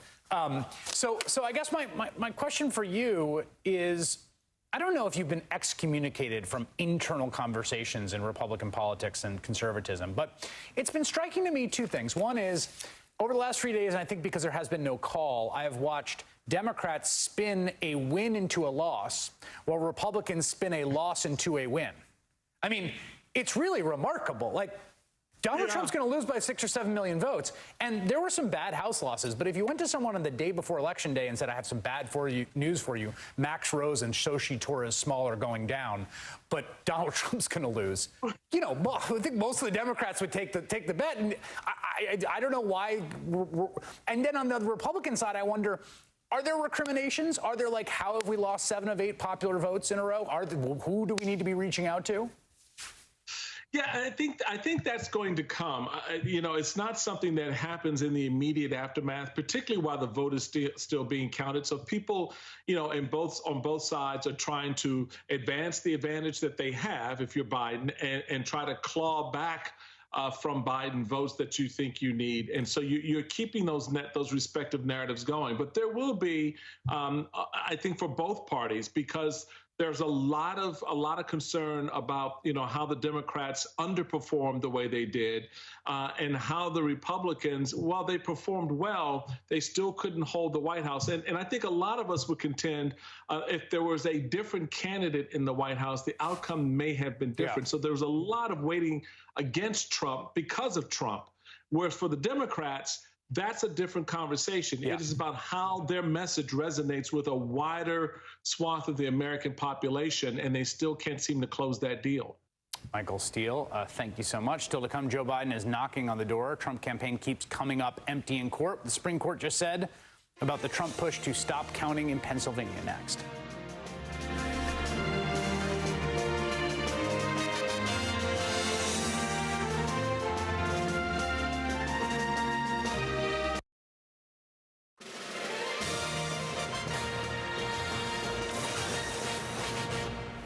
Earlier today, Republicans in Pennsylvania asked the Supreme Court for an emergency order to stop the ongoing counting of mail-in ballots that arrived just after Election Day. Just a little while ago, Justice Samuel Alito issued an order for the court that those ballots must continue to be segregated, but did not direct the counting to stop. Just the latest in a flurry of legal challenges Republicans in the Trump campaign have brought in battleground states. There are currently 7 active election lawsuits in Pennsylvania and Nevada. Joining me now for more on where those stand, Ari Melber, MSNBC chief legal correspondent and the host of The Beat, and Vanita Gupta, former acting assistant attorney general and head of the Department of Justice's Civil Rights Division, now the president and CEO of the Leadership Conference for Civil and Human Rights. All right, so let's start on the Supreme Court. You already had a Secretary of State who had ordered all these counties to segregate out these ballots in case there's a legal challenge. What did the Republicans, the Trump campaign, want from the Supreme Court, and what did they get? They got very little. This is the whole thing. Sometimes we have those complex Supreme Court situations. This is not one of them. This is the whole ruling, Chris. And as you aptly pointed out, because I know you've become practically a lawyer by osmosis, the very first thing here is a citation to what PA is already doing. It cites to the Secretary of State, which is putting aside, as you mentioned, any ballots that were mailed on time and were voted on time, but are still being counted in that 3-day window, which goes up until tonight. So this is kind of a, hey, make sure you're doing what we said. Yeah, we're doing it okay. What the Republicans were pointing out was that there was a concern that in maybe some parts of the state, this wasn't being done. So this adds a little more legal reinforcement to what that plan was. But again, the Secretary of State, as you point out, Chris, says, no, they're doing that. And more importantly, we learned yesterday, and for viewers who've been watching constantly, as some of us have, they may recall, Rachel talked about this last night, that the number of votes in this bucket don't look to be enough to make up the margin. So while any lawyer will tell you, hey, we care about everything up to the end, but if you're not a lawyer and you're just following the vote count, this doesn't help Trump. Yeah, that's a great point. And one of the things that we've been trying to get our arms around is how many of these ballots there are. It doesn't seem from the indication we have that there are a ton of them. We don't have what does ton mean? But we're not talking about like hundreds of thousands of ballots floating out there. I think that's pretty clear at this point. Vanita, let's just talk about the legal strategy at issue here. I mean, one of the things an election lawyer said to me, and I think it was maybe Ned Foley or others, who said, look, the recipe for successful election litigation is you get a lead and then you get in there to get them to, stop once the count is certified. So you defend it. But you can't litigate from behind, a bunch of votes. What do you think of the strategy we've seen displayed here? It's a strategy of desperation. I really think it's really about sowing seeds of disinformation through this ticky-tack litigation around the country. The litigation is frivolous, it's baseless, and even if, so the interesting thing here is the Trump campaign neither has the law nor the facts on its side. It doesn't have the law on its side, and I think today's 1.5-page order by Justice Alito to double down on what Pennsylvania was already doing, I mean, it amounts to really nothing. But they also don't have the facts on the side. So even if they had the law on the side, the votes that are at stake in many of these litigations wouldn't change the outcome of the election. So I just think we have to call this for what it is. This, to me, really is a last-minute kind of effort, desperation, optics. The American voters have expressed their voice. The American voters will determine the outcome of the election. The courts are not going to determine the outcome of this election. The counting is happening. We should all be really grateful to the local election officials that have been staying up all night, night after night, trying to do their jobs with a ton of distraction and noise around them. But ultimately, the voters are deciding this election. Yeah, and Chris, can I make one point to you? Yep. Speaking just as a legal nerd, we get excited when there's big, juicy, interesting cases. Right. Not everyone does, but we do. And I know as a journalist, you do sometimes. Like, hey, there's something really big and thoughtful here. There's a new issue. We're tracking, obviously, every state case. We just went through PA. I got all the other ones. They fit now on just this page. Right, yes. And we just talked PA. I'll just tell you very briefly, Chris. Arizona had a very weak Sharpie case. It was tossed. Nevada had a case about the procedures for authenticating signatures. They denied the request to block things, what's called a TRO. Georgia had a case about absentee balloting, dismissed. North Carolina, no major cases. Wisconsin, no major cases. They're acting just for a recount. Finally, Michigan, they requested them to stop counting ballots. In Detroit, as you know, Chris, the legal theory that you don't want Detroit to vote against you, so you just ask them to stop counting. And that was tossed. So there's not a lot of good, juicy stuff here because these cases are thin. Thank you for saying it that way. That is very, very well expressed. Because sometimes there are big, juicy, and can be scary legal issues that come before the court. We're not really seeing that. And Vanita, what it strikes me here is that what we're seeing is that the legal architecture of a democracy and free and fair elections and transition of power is distinct in some ways from the sort of performance of it through democratic traditions, right? So it is the case that the law doesn't care about when networks call things and a concession speech and about all that stuff. That's nowhere in the law. It's nowhere in the Constitution. But for all of us, that's the stuff we think about as the election being over. And right now we're in a weird liminal space between the law says, yeah, it's probably not for another few weeks. Things get certified, votes come in. We're used to something that isn't actually legal about when an election is done. Yeah, that's right. People are like today asking, oh, my God, what happens if Trump doesn't concede? And the reality is the Constitution doesn't demand a concession. The concession has always been part of the performance of a peaceful transition of power. Trump, unfortunately, for months has shown himself to be who he is in, refusing to commit to a peaceful transfer of power. Nobody should be surprised. Everything that is playing out in this moment was entirely predicted in all of the scenario planning that any of us were doing. This is literally to the playbook. But ultimately, votes are votes, and the American democracy will turn on the voters and the outcome of these elections, regardless of how Trump feels about the outcome or not. This is an election that the American voters are going to decide. He doesn't need to give a concession speech. The votes will speak for themselves. Ari Melber, Vanita Gupta, that was great and clarifying, and thank you so much after all the work you're doing to come on. I want to bring in Larry Krasner, District Attorney for the City of Philadelphia, where two men with weapons and a QAnon paraphernalia were arrested near a vote center last night. What can you tell us about this case? You know, when you're dealing with QAnon, you never know whether it's more foolish or frightening, but this one is certainly concerning. What I can tell you is that in close contact with the FBI and also with local police, there was information about two men and a woman driving up from Virginia to Philadelphia. Someone was worried about it and provided information that they might be up to trouble. Those individuals came to Philly and very late at night went to a place far from where they were going to stay for the evening. That place happens to be very near the convention center in Philly, where the votes are being tallied and where we may be determining the next president. They thought it was a good idea to get out of the vehicle, two of them with handguns in their possession. And it turned out that in the back of this Hummer, which is the vehicle they drove, was an AR-style rifle, what some people would refer to as an assault rifle, with about 160 rounds total in the vehicle. So, you know, it is certainly a disturbing situation. It is not clear, like I said, whether this is more foolish than it is frightening, but that's kind of how QAnon is in general. They are in custody. They are being charged with gun offenses and possibly some other offenses, maybe even including an election crime.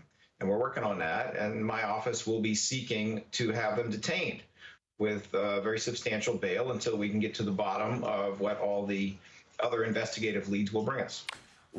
Are you confident about the security of the folks, the many folks, the civil servants who are in that area? I mean, I think that so far, you know, if we look at this glass half full, not a lot of people in there right now. If we look at this glass half full, you know, this has been a remarkably smooth election in some ways in terms of all the work that everyone had to do to get us to this point. There are some concerns the president's rhetoric and rhetoric of others around the president would lead people to do the kinds of things that these individuals may have been doing. Are you confident about the security of that situation? Well, you know, I think you raise a good point, which is that Election Day was actually very, very smooth. We did not, despite a lot of preparation by the police and our office, we did not have any kind of significant intimidation. We didn't have a bunch of militia people showing up, you know, showing firearms, anything of that sort. And yesterday, the biggest invasion that the crazy right-wingers could muster was one neo-Nazi and one Proud Boy. That's what they had, right? But then it got a little bit darker last night when these two guys decided to take a drive, and that drive, as I understand it, occurred after the speech by the president. You know, we all know that the greatest domestic terror threat in the United States right now is not jihadis from another country. The greatest domestic terror threat is white men of extreme right-wing affiliation, some of them members of hate groups, and many of them have had military training. So, yes, it's concerning, but I also think we shouldn't blow this up and assume that it connects to any other individuals, that there was any kind of a concerted effort, or that this was necessarily more than people who are frankly frightened to go into any city that is diverse unless they have firearms at their ready. Our investigation is going to be very thorough, and we're going to find out one way or the other. Will I be surprised if they're haters? No, I won't be surprised at all. But the real experience on the ground in Philadelphia has been people dancing in the street, Elmo dancing in the street. You've had rabbis dancing in the street on the one side, and then you have rather docile Trump supporters on the other side. So I think Philly has shown itself as a great example of democracy, and we shouldn't be put aside by this. Yeah, if someone described it as a rave-like atmosphere, and I saw Gritty's out there, of course, which is always wonderful to see. It means American democracy is on the forward march. District Attorney Larry Krasner of Philadelphia, thank you so much. Thank you, Chris. We are expecting new numbers out of Arizona in just a few minutes, which could give us a clearer picture of who will end up claiming those electoral votes. 11 electoral votes. Don't go anywhere.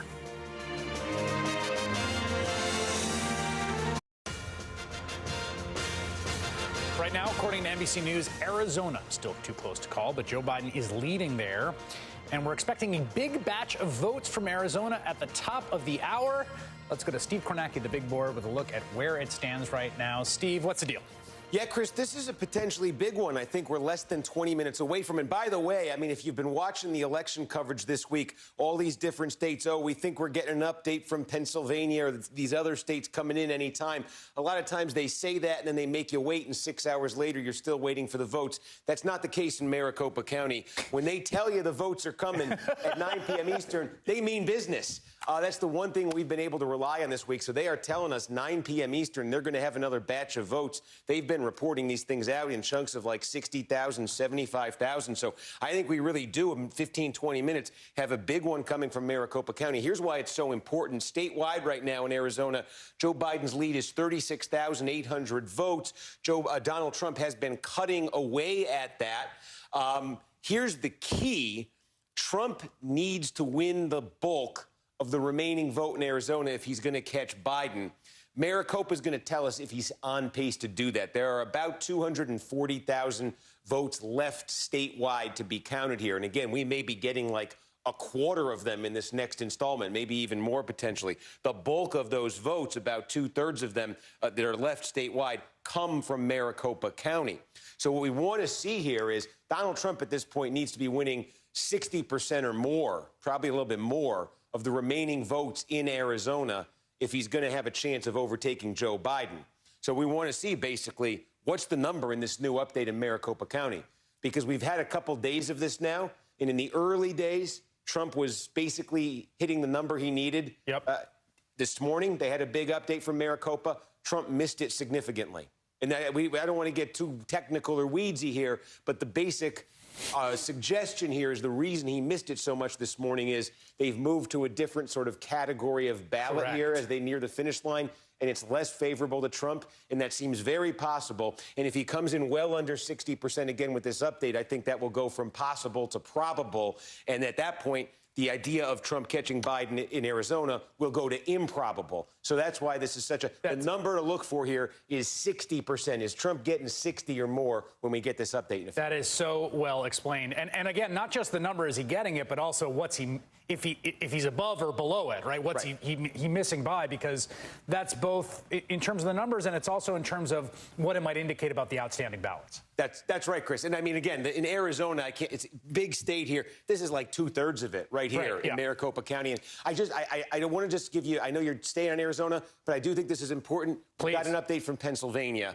And we got more votes that just came in, and Joe Biden's lead has now pushed above 20,000. Oh, wow. So it's now 21,705. We got more votes from Delaware County, just outside Philadelphia. It's one of these counties. We've gotten several updates from them today. And again, just what we saw here, this is going to continue, I think, through the night. 3,000 votes here, 2,000 votes there, maybe occasionally a big one from Philadelphia or from Allegheny County where Pittsburgh is. But Biden's lead now has crossed 20,000 in Pennsylvania. All right, Steve Kornacki, thank you for that update. I want to bring in NBC News reporter Vaughn Hilliard, who's in Scottsdale, Arizona, with the latest from the perspective of there. You're in a state that has received, you're in Scottsdale and receiving kudos from Steve Kornacki for their keeping their word on their reports. We're expecting about 73,000 new votes to drop here out of Maricopa County. Steve's actually absolutely right. They're going to be dropping here at the top of the hour. I feel like kind of what we're looking at here, Chris, is, you know, sort of what the sports world went through. The NBA Finals is happening in Pennsylvania. Meanwhile, here in Arizona, it's the bottom of the ninth here. Essentially, every Republican official that you talk to in the state of Arizona tells me, you know, this is the moment here tonight. One telling me that we need quite a moment to even stay in this ball game here. That is the stakes of what we're looking at this 7 p.m. batch. It's because when we're looking at Maricopa County, there's 160,000 outstanding votes here in the county. We're expecting 73,000 tonight, but all 160,000 that are remaining are all similar ballots. Essentially, these were ballots that folks received at home in the mail, but then hand-delivered to their polling location on Election Day. So this 73,000 should look like the additional 90,000 that will be released tomorrow. That is the significance here. And the president did not hit his mark today. Steve mentioned that 59% mark. In Maricopa County, he hit about 53%. And when you look at the non-Maricopa counties, the president needed to hit about 75%. He hit more like 60%. So not only in Maricopa did he not hit his mark, but also in the rural counties today, he didn't hit his mark. He needs that to change in the next 10 minutes. Yeah, just to, I mean, not to pump up the drama here, but this is genuinely like a moment where we're going to know a thing that we don't know now. If that batch comes in and it's significantly under what he needs, I wouldn't call that dispositive for the result, but it just then starts to make Arizona look out of reach. And given what we know about the remaining votes in Nevada, just to keep in mind that Arizona plus Nevada is 2-7.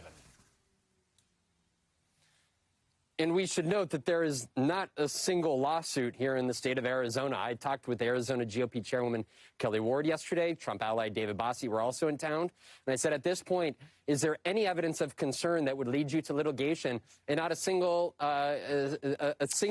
issue was brought to anybody's attention. And yet again today on Friday, there has not been a single issue that has led to a lawsuit here in the state. And so that is why these Republican officials here have said, let the votes be counted. And, well, that's what's happening. They just thought the Trump train would continue. Instead, you could say this has turned into a Trump trolley out here in Arizona, Chris. Kelly Ward, who is the GOP chair in that state and who was dubbed by other Republicans Chemtrail Kelly for her conspiratorial thinking, telling our own Von Hilliard, actually, that everything's on the level, is striking. Von Hilliard, thank you very much. With me now, Ben Rhodes, former Deputy National Security Advisor under President Barack Obama, author of The World as It Is, a memoir of the Obama White House, and Shannon Pettype, senior White House reporter for NBC News Digital. And Shannon, let me begin with you on this strange interregnum the country finds itself in, and what it means for the politics of the country at this moment as we inch ever closer to a decision or an announcement of some kind that's distinct from the legal, you know, what legally happens. What do you see unfolding? Well, normally you would expect at some point the president to make a concession speech and the typical transition to occur. And you would expect as a White House reporter to maybe have a relatively normal, calm 2 months ahead of you. That does not necessarily seem to be the expectation. Now, will it go differently? I don't know, but nobody is banking on that. We are sort of in this gray zone. Obviously, the president has talked a number of times about how he might not get behind a peaceful transfer of power. When we ask him that, he often says, we'll see. But I will say, you know, within the White House and the administration, there are a lot of staffers now, I get a sense, who are starting to think about their future past Trump. They are going to want to take jobs on the Hill. They are going to want a job in another administration. They're going to want to get jobs in the private sector. And I do get a sense that they are in a bit of a reflective mood, sort of looking back, you know, on this experience they have, but also looking forward to what comes next and how are the next 2 months going to reflect on them as part of this administration. And so for all of the president talking about not wanting to, you know, concede, not wanting to give up his power, within the administration, they have been following all the steps you would normally see for a transition, following the law mandated by Congress, the regular reports, OMB sending a letter to the department, and moving in that direction. So there's whatever the president might want to do, but there's also whatever staff and the administration, those around him, are going to want to do. Yeah, it's a great point about what there's a lot of people involved in the presidential transition. I should say my wife, Kate Shaw, wrote a great piece in The Atlantic about this, that civil servants matter a tremendous amount. The government matters a tremendous amount in terms of what this means, who runs the transition, how it goes forward. They can go forward in parallel to the president as he sulks. Ben, the Biden campaign announcing they are going to speak tonight. You're a former speechwriter. What do you say amidst this strange interregnum? Well, I think that it's obviously difficult for him to declare victory completely when that has not been called. But at the same time, I think he has to begin to move the country towards a new chapter where he is preparing to govern. And I think he'll be talking about bringing the country together and moving past this moment we're in and towards the moment where he's going to assume office on January 20th.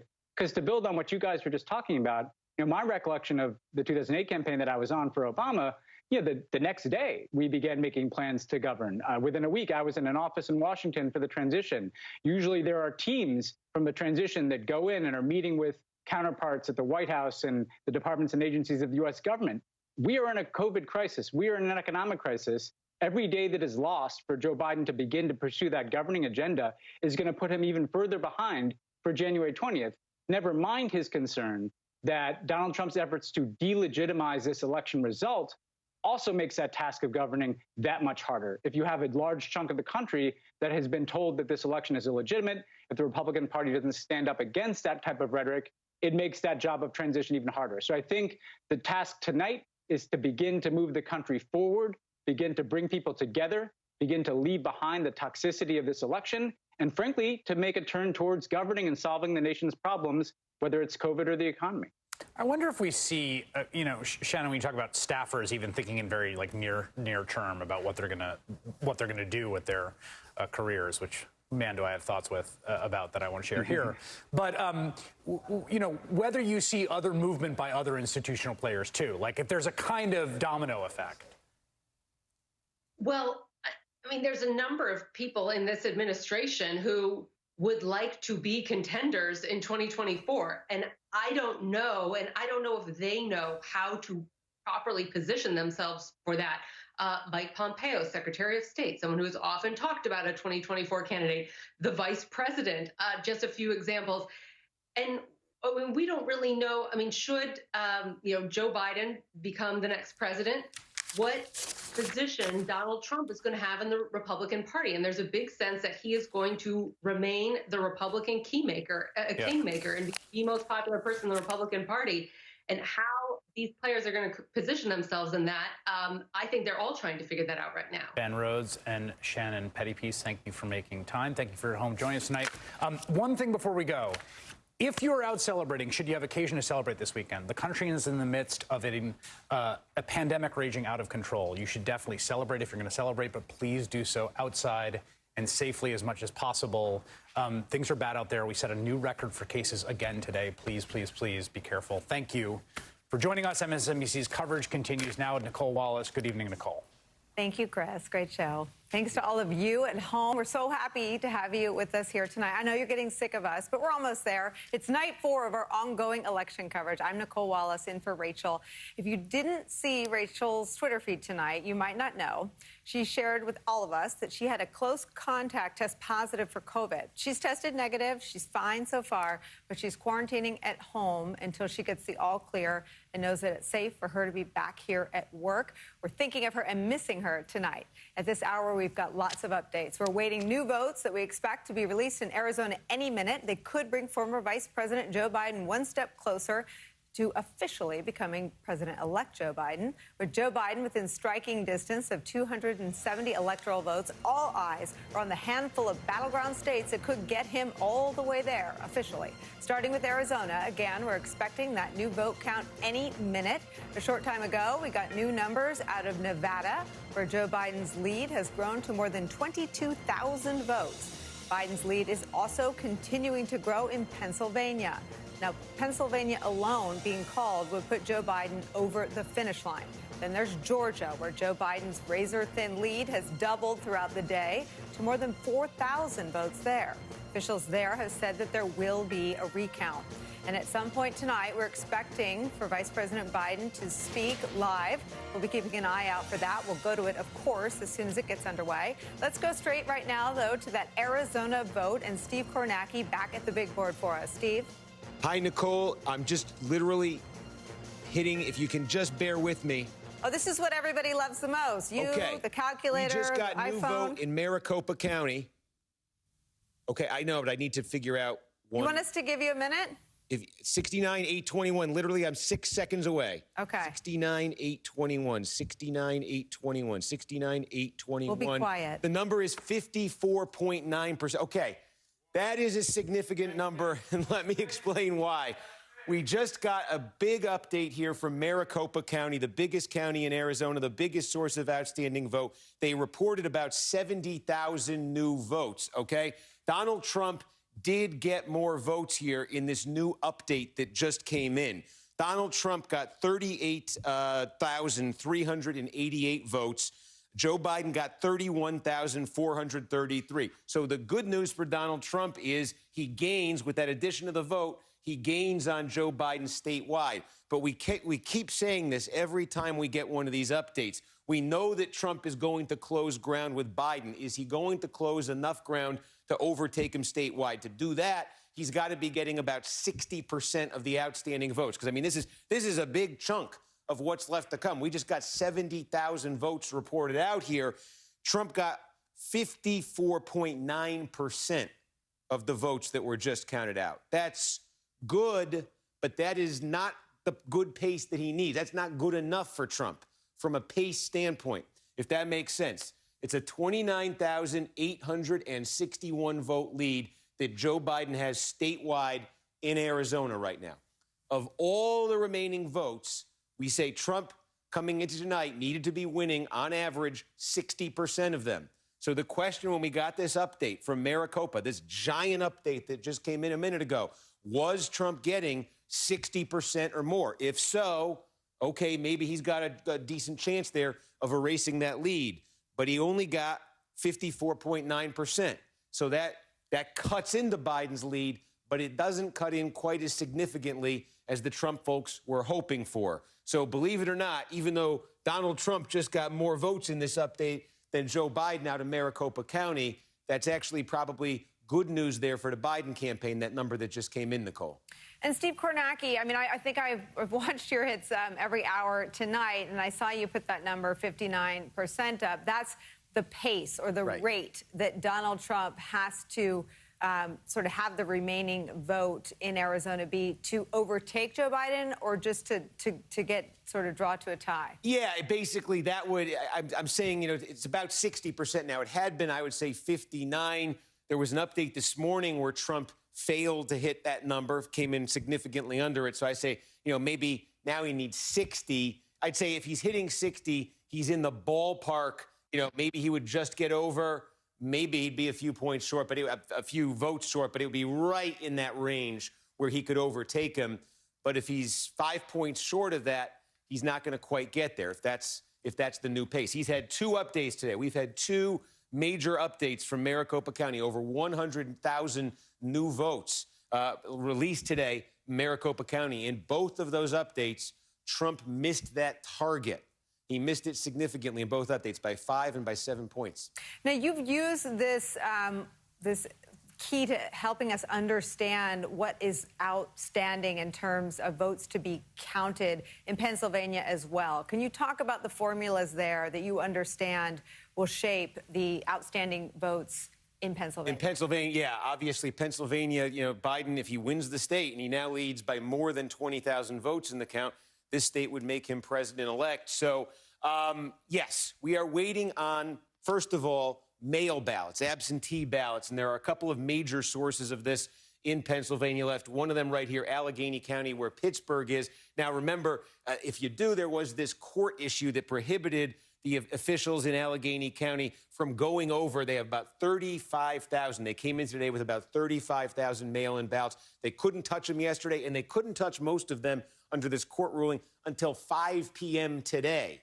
So most of the 35,000, they are just getting to in the last few hours. There was a slice, though, that they were able to report out tonight, and Joe Biden got in excess of 70% of them. So again, just that story we keep telling of wherever there is mail ballot vote being reported in Pennsylvania, Joe Biden is gaining considerable ground because he is winning the overwhelming share of it. He's winning 75% of it statewide. He got more than 70% of it in this update from Allegheny County. So that's one of the reasons why he built on his lead tonight. We also just, in the last couple minutes, got another much smaller update, but we got it from Delaware County, outside of Philadelphia. And again, Joe Biden added a couple thousand votes to his lead. We're also waiting in Philadelphia itself on, they say, about 20,000 more mail ballots.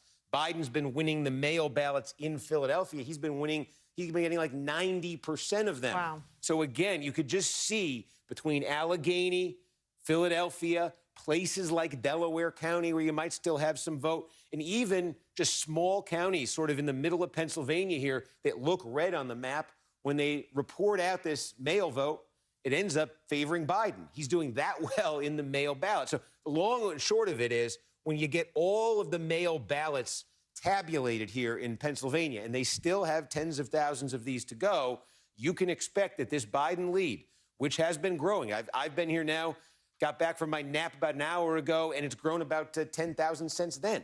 Wow. So this will continue to grow. Now, where it lands, wherever it lands exactly, it'll grow by tens of thousands, I think.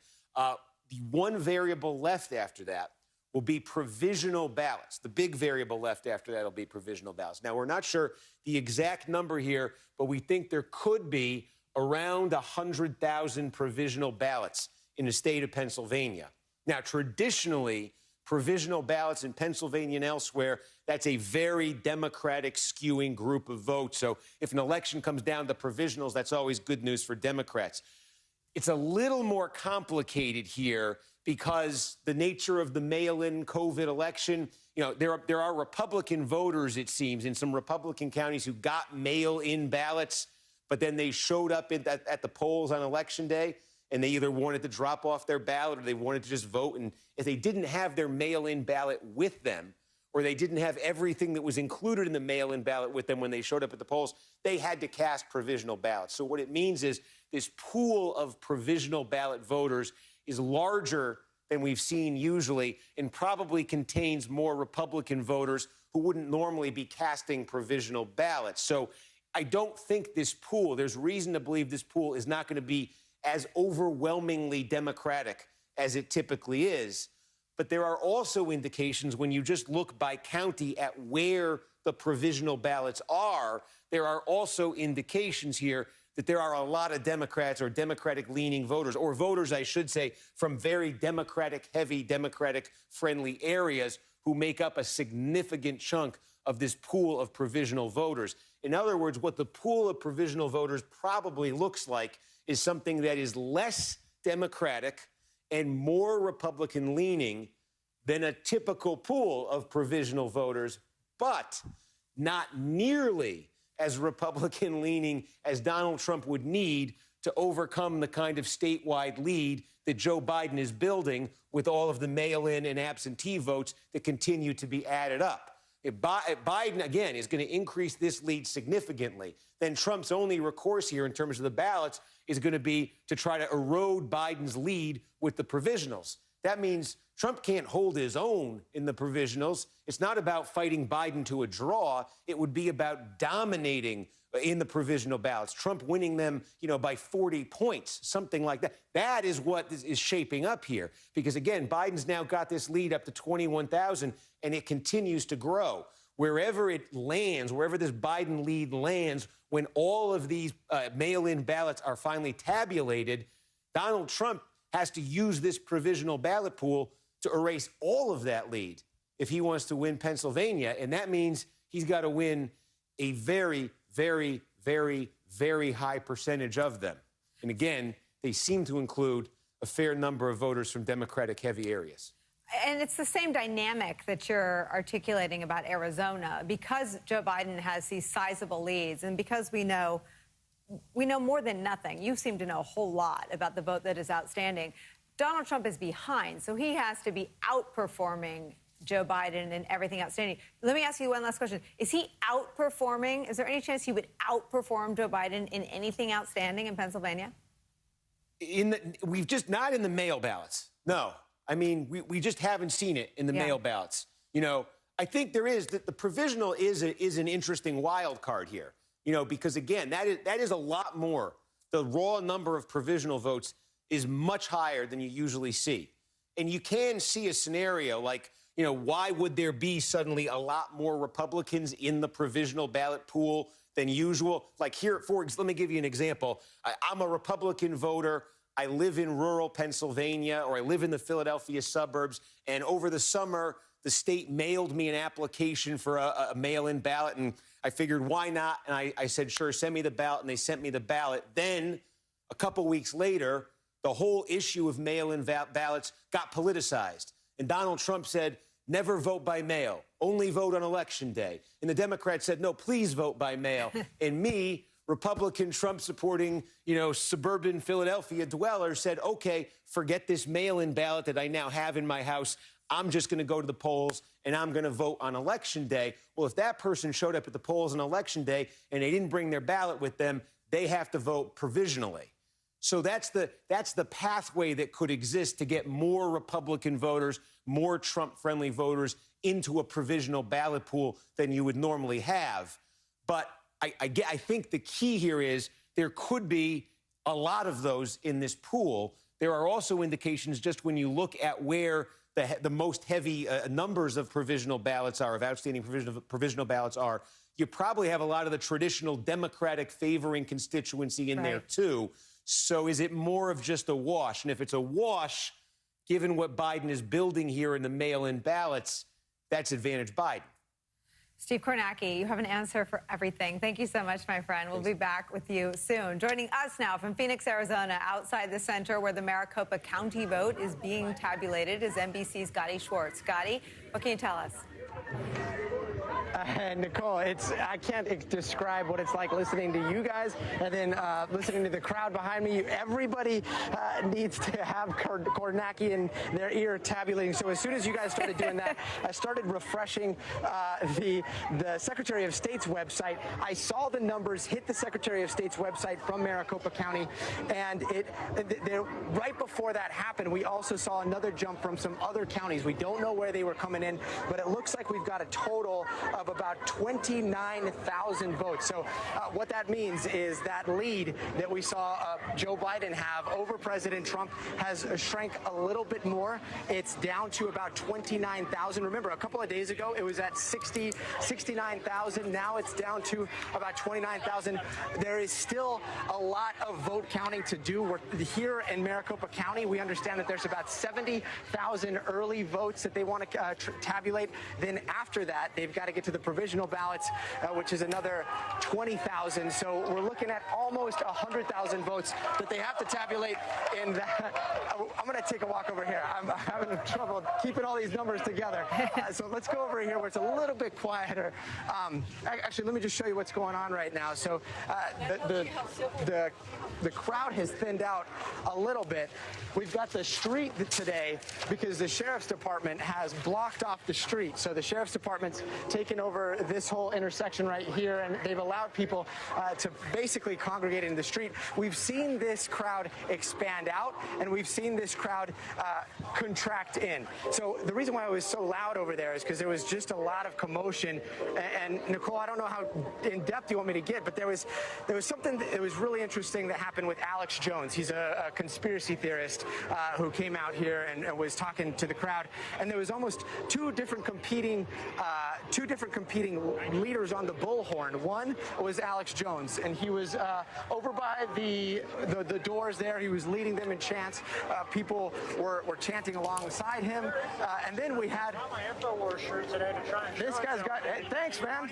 Yeah, we're talking about him right now. We're talking about it. So a lot of people were here. Yeah, he's left for now, but we don't know where he's at. So people are looking for Alex Jones, and then right after that and right before that, you had another man who was speaking to the crowd, and he said he did not want to listen to anything about conspiracy theories. He didn't want to be taken not seriously by the rest of the country, and he wanted people to focus on the vote.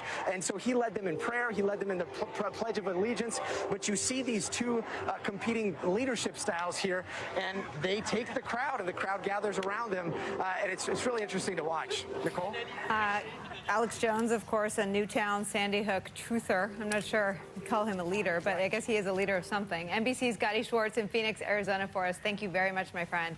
Joe Biden, as we've said, 17 Electoral College votes away from being declared the winner of this race. But he has been inching closer and closer to victory in each of the key battleground states, or in the key battleground states of Pennsylvania, Nevada, and Georgia. Joining us now for more on how this campaign is responding tonight is NBC News correspondent Mike Memley in Wilmington, Delaware. Mike, we have had this conversation day after day and now hour after hour about this campaign steadiness, but I sensed a little bit of what you alluded to in the 5 o'clock hour. They're getting a little impatient. They see in most places margins for Joe Biden that, in their view, is wide enough for calls. I wouldn't say they're bordering on frustrated, but they're certainly eager for some of these calls to be made. Is that your sense tonight? That's absolutely right, Nicole. I mean, it's frustrating for everybody who's watching. It's certainly frustrating for the Biden campaign as they look at these numbers. They're so confident in where it's heading. And the factor that is standing in the way of Joe Biden coming here tonight and giving a victory speech is having a projection that shows him over 270 electoral votes. And that just hasn't happened yet. And, the posture of us at NBC News is we'd rather get it right than just be first. And so it's important for us all to be responsible here.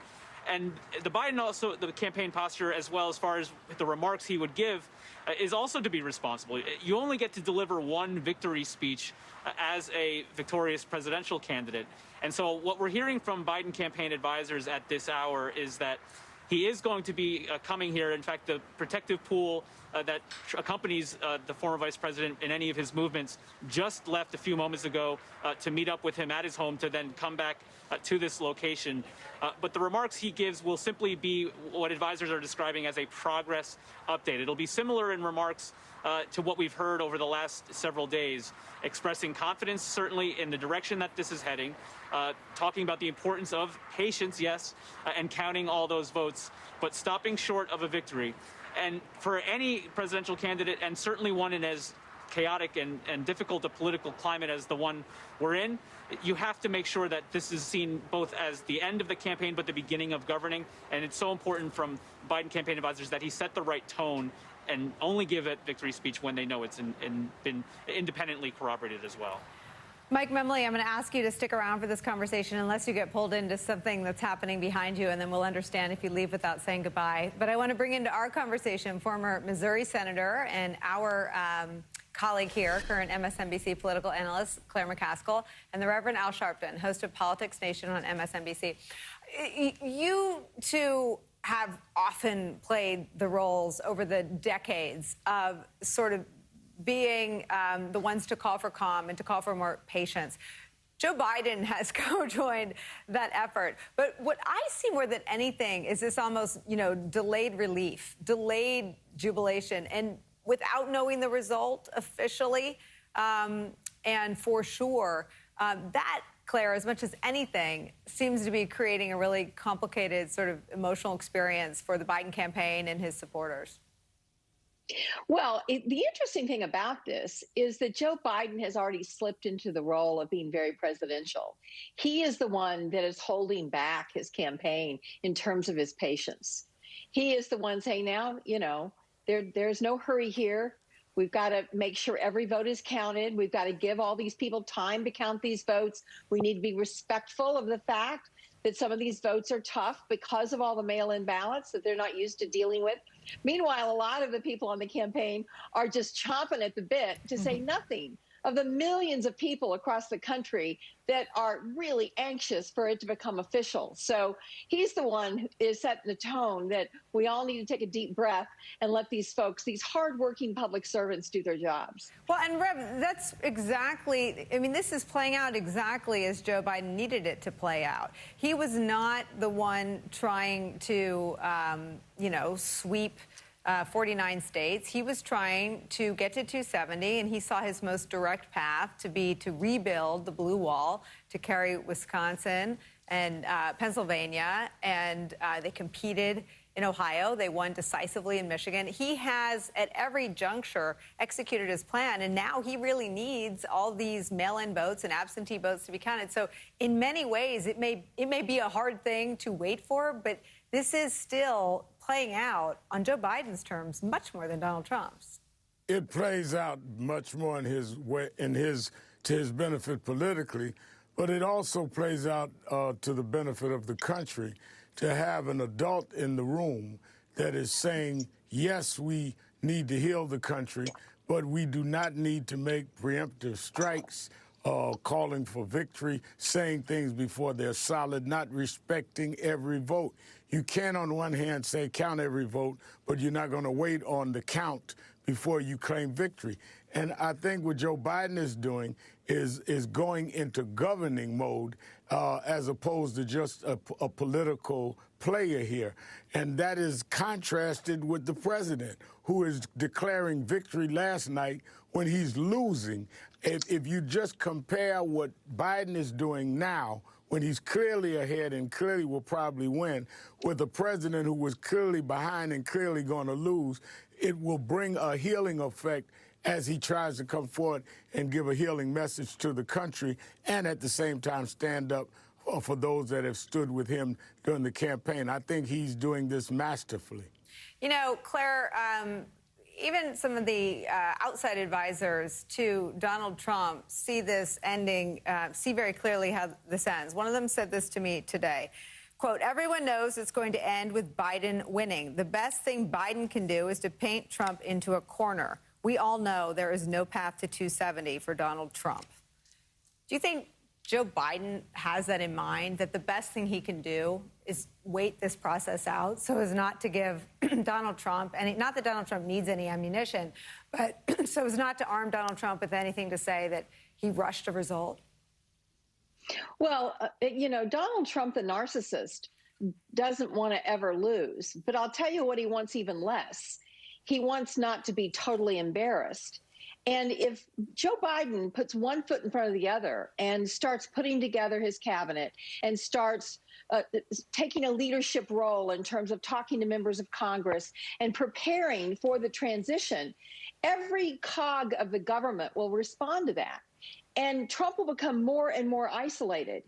And there will come a day that he will have to decide, am I going to be embarrassed to be walked out of here with some kind of uniforms? Or am I going to, say, to hell with this mess, I'm going to go attack the swamp from Mar-a-Lago and my new TV network? I think he does the latter. Yeah, I mean, Rev, you would know probably better than all of us, but this outside advisor also said that for Donald Trump, attention is oxygen, and that the most painful thing for Donald Trump in what is an apparent defeat here so far, based on all the information we have tonight, is this fear that he won't be relevant. To Claire's point, just pick up that thread. Do you see him sort of conducting himself without any care for the country he ostensibly leads, but with an eye toward his next act? I think he is definitely trying to be relevant. He needs his next act to be relevant, but someone needs to tell him the show is over. I think the contrast that Biden is showing is that we're going from showmanship to government, and I think that is what the American people need, particularly in the middle of a pandemic and other crises.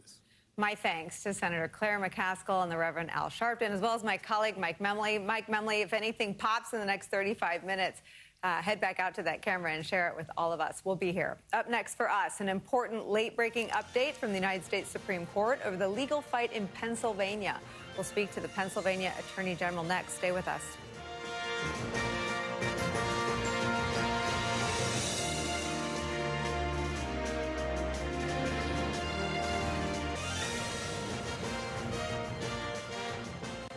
Right now, the Trump campaign is actively involved in 5 lawsuits over the counting of ballots in Pennsylvania alone. One of those lawsuits involves a specific subset of ballots. Right now, Pennsylvania can accept ballots that were received as late as 5 p.m. today, as long as they were postmarked by Election Day. But Republicans and the Trump campaign don't like that. They're trying to have those late ballots thrown out. Today, Pennsylvania Republicans asked the Supreme Court to stop the counting of all those ballots received after Election Day. And just tonight, we got a late-breaking response from the High Court.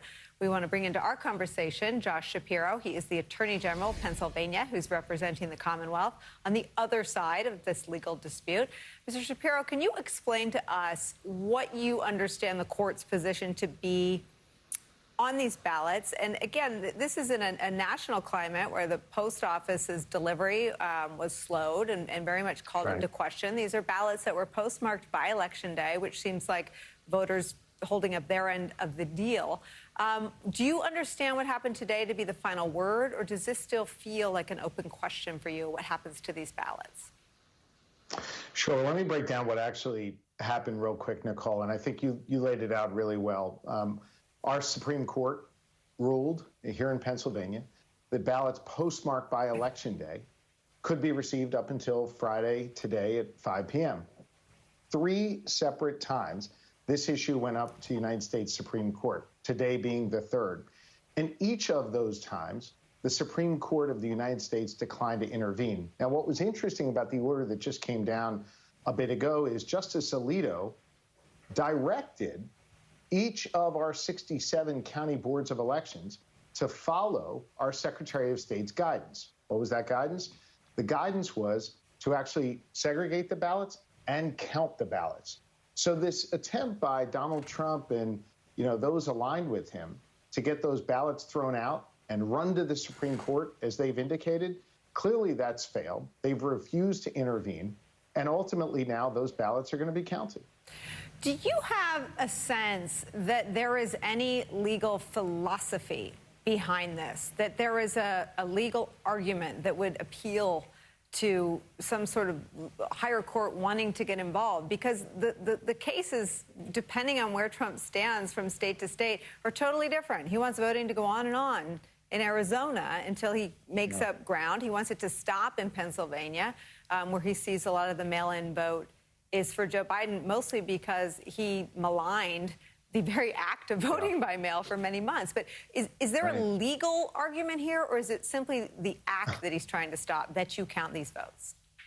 Yeah, I'm smiling because you used the word legal philosophy. That I have not seen that. What I have seen is a pattern of behavior, and this is exactly how it goes.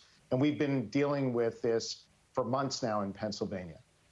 Typically, it starts with a presidential tweet asserting something.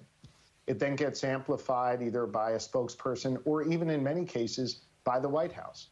Sometimes, not every time, but sometimes a lawsuit follows. And then every time what happens is they either lose or the suit is dismissed. They haven't won a single one of these. Right. And Nicole, I realize there's been a lot of noise, but there has been literally zero impact on the counting of ballots. These ballots are being counted. They're being tallied, as they should be, because these are legal votes. And here in Pennsylvania, we're going to respect the will of the people, however that turns out. We want to make sure that every single ballot is counted, and that's what's happening now. And no matter how many times they assert through presidential tweet or even a lawsuit that that should stop, it hasn't. The count has continued. Well, it's so interesting. We're obviously all focused on the election, but what you articulated is how he sues everybody, whether he's mad at a news organization or a person that he thinks has betrayed him. And Michael Cohen suggests that that's how he functioned in business as well. I guess my last question for you is, I think here on, day, whatever it is, 4, people are looking for reassurance. Are you confident that every legal vote in the Commonwealth will be counted? Oh, absolutely. And look, I recognize that this is frustrating. It's taken a long time. My kids keep asking me, when is this going to be over? And honestly, I'm going to give you the same answer I've given them. It's going to take as long as it takes to make sure every legal vote is counted. I wish that we could have started the process earlier so that we, could have told you, like Florida and some of these other states did on election night, what the outcome was. States that are heavily reliant on vote by mail, but that wasn't possible here in Pennsylvania. What is possible, though, is to make sure we get an accurate count, and we are. And we thank the clerks and those working around the clock in communities across the Commonwealth of Pennsylvania to do this work. And we're going to keep doing it. They're going to keep doing it. And I'm going to keep making sure that the laws are protected and these legal votes are counted. And I think we all are grateful for them. You're right. Those are the real heroes here. Pennsylvania Attorney General Josh Shapiro, thank you very much for spending some time with us tonight. We're grateful. Great to be with you. Thank you. Still ahead for us. We've got some news out of Nevada. We'll get over to the big board with Steve Kornacki next. Don't go anywhere.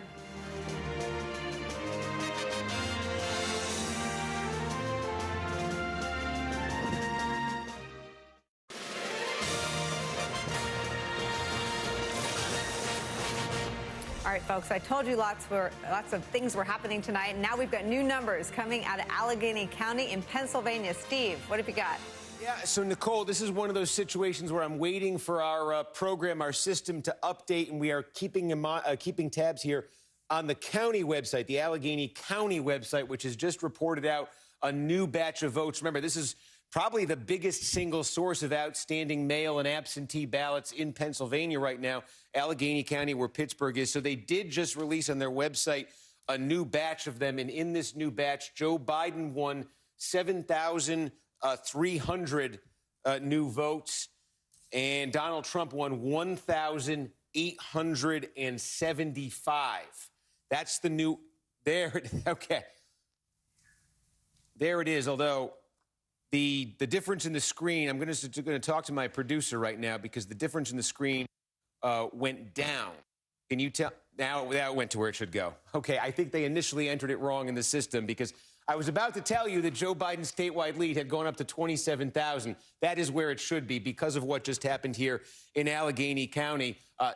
Again, Biden just got 7,300 new votes. Trump got 1,875. So that is a difference of 5,425. Joe Biden, in other words, just increased his lead over Donald Trump by 5,425 votes, meaning it has now moved north of 27,000. Joe Biden now leads in the state of Pennsylvania by more than 27,000 votes.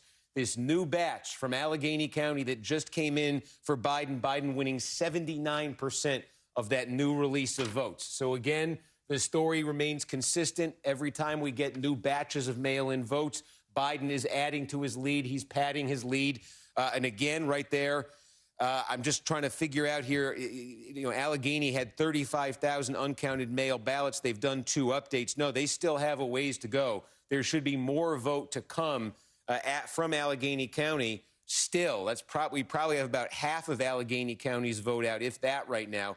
So there is more to come from Allegheny County. Can I ask you a question about this batch, Chief? So I'm so bad at math that I cheat when my 3rd grader has me help in my math. But it seems like the story here is this constant ratio, 7,300 to 1,800. Yep. And that if any projection is ever able to be made, it would be when there is an absence of anything that deviates from that ratio. Is that another significant point to this dump? Yeah, no, it is. And I think this is what makes it, I try to keep this as out of the weeds as possible. But I mean, that's an important, explain that. It's baked in, I think, to anybody watching this now. It's baked in that every time you come to me and I say Allegheny came in with something, or Bucks came in with something, or Carbon County came in with something, it's going to be far more votes for Biden than it is for Trump.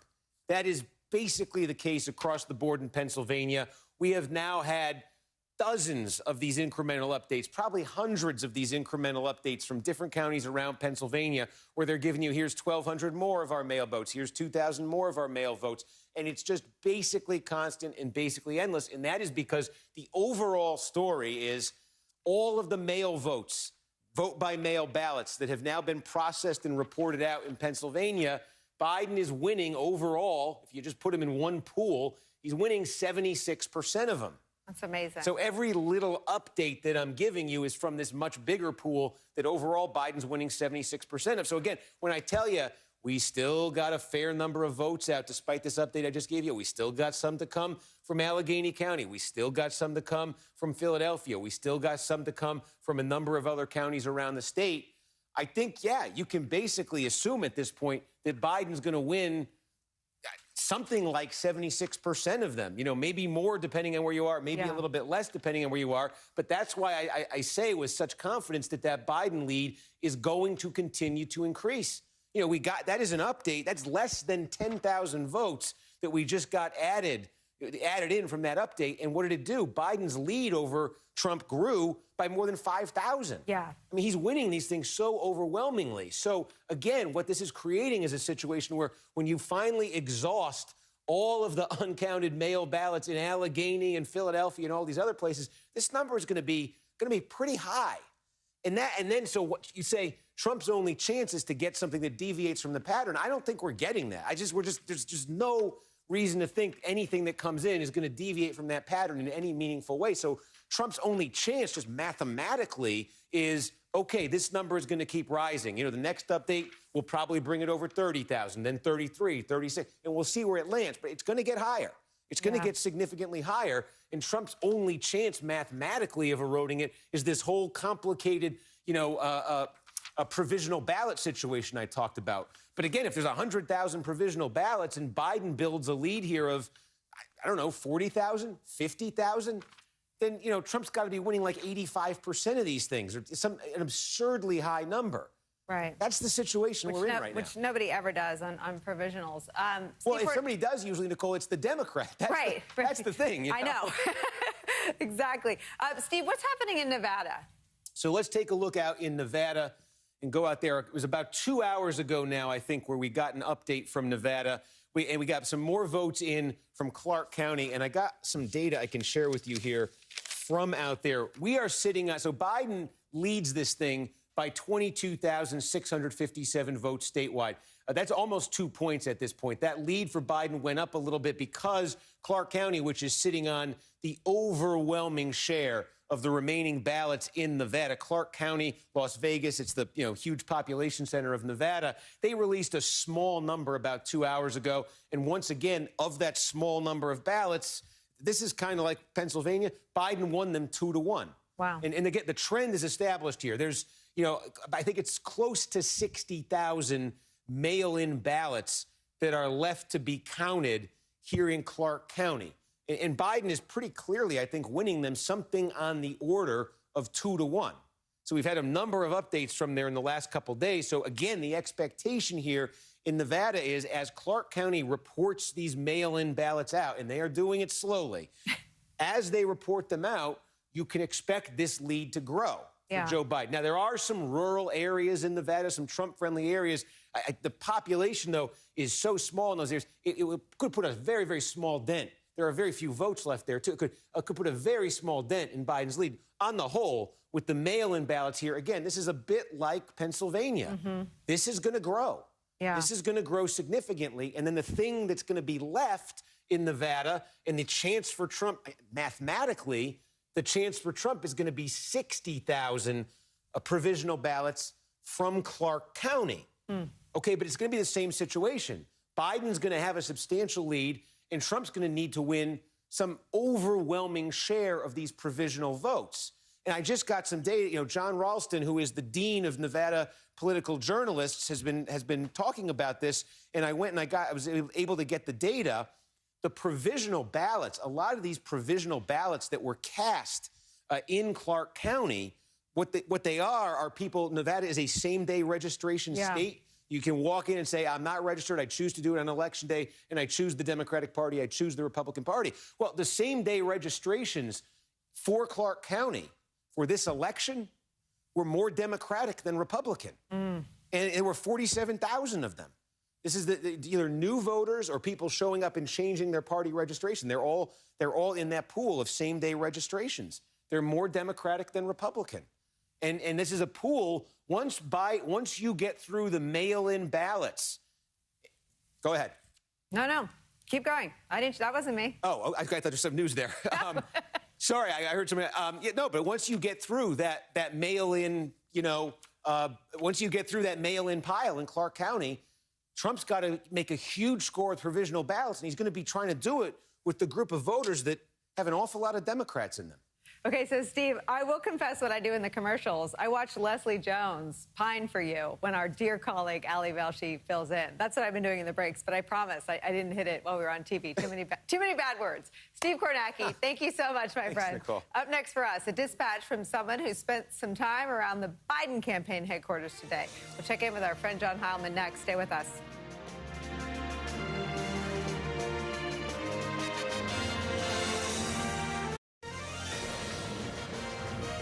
We're expecting to hear from Joe Biden at some point tonight. The Biden campaign has taken a cautious approach as it waits for the ballots to be counted. But from the looks of things, there's a sense of growing optimism that Joe Biden will emerge a clear and decisive winner. Joining us now is John Heilman, executive editor of The Recount, co-host and executive producer of Showtime's The Circus. You've been hanging out down there. What's going on? Hey, Nicole, how are you? Hi, friend. What's going on up there? This is a perfect way to end my week. It's Friday, right? Yes. Yeah. Yes, it is Friday. Yes. To the best of my knowledge. Yeah. A perfect way to end my week, too.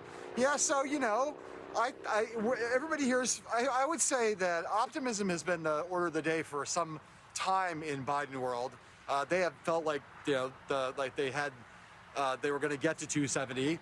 For at least the last 48 hours, with increasing degree of certainty and confidence. I think actually today the mood here has shifted a little bit away from optimism and confidence to a little bit of frustration. They would like to have gone out tonight and been on this outdoor stage that's right behind me rather than that indoor stage and did the big speech that you've been talking about over the course of the evening. That's what they wanted to do tonight. I think they're a little frustrated that they haven't been able to do it. But it is the case, I think, now that they really believe, and I think they're right, that Joe Biden's going to end up not just with Pennsylvania, but also with Nevada and Arizona, and they're going to head into a runoff in Georgia with the most votes. And what we know, Nicole, you and I, is that very rarely does a recount change the outcome. If you go into a recount with the most votes, you almost always come out of the recount with the most votes, too. And that would bring Joe Biden up to 306 electoral votes.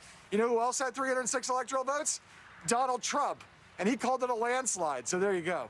You know, Chris Christie over on ABC made a point tonight, basically saying that this legal period may be intense, but it's going to end in a way that basically is exactly as you just articulated. There is a sense that there are some people around Donald Trump, and I know the Washington Post has some reporting, trying to inch him toward the reality you just articulated, that in all these states where there are giant leads and growing, and Steve Kornacki's ratio explanation explains why, even when Trump picks up vote, Biden always jumps ahead of him even further. That even if, like, let's live in a fantasy land for 4 seconds, say Donald Trump's legal efforts are wise and they work, even if he won them all, he wouldn't change the outcome in a single battleground state. Yeah, that's right. And I think, you know, look, Nicole, the reality is that first of all, you said a number of things there. I'll address them all.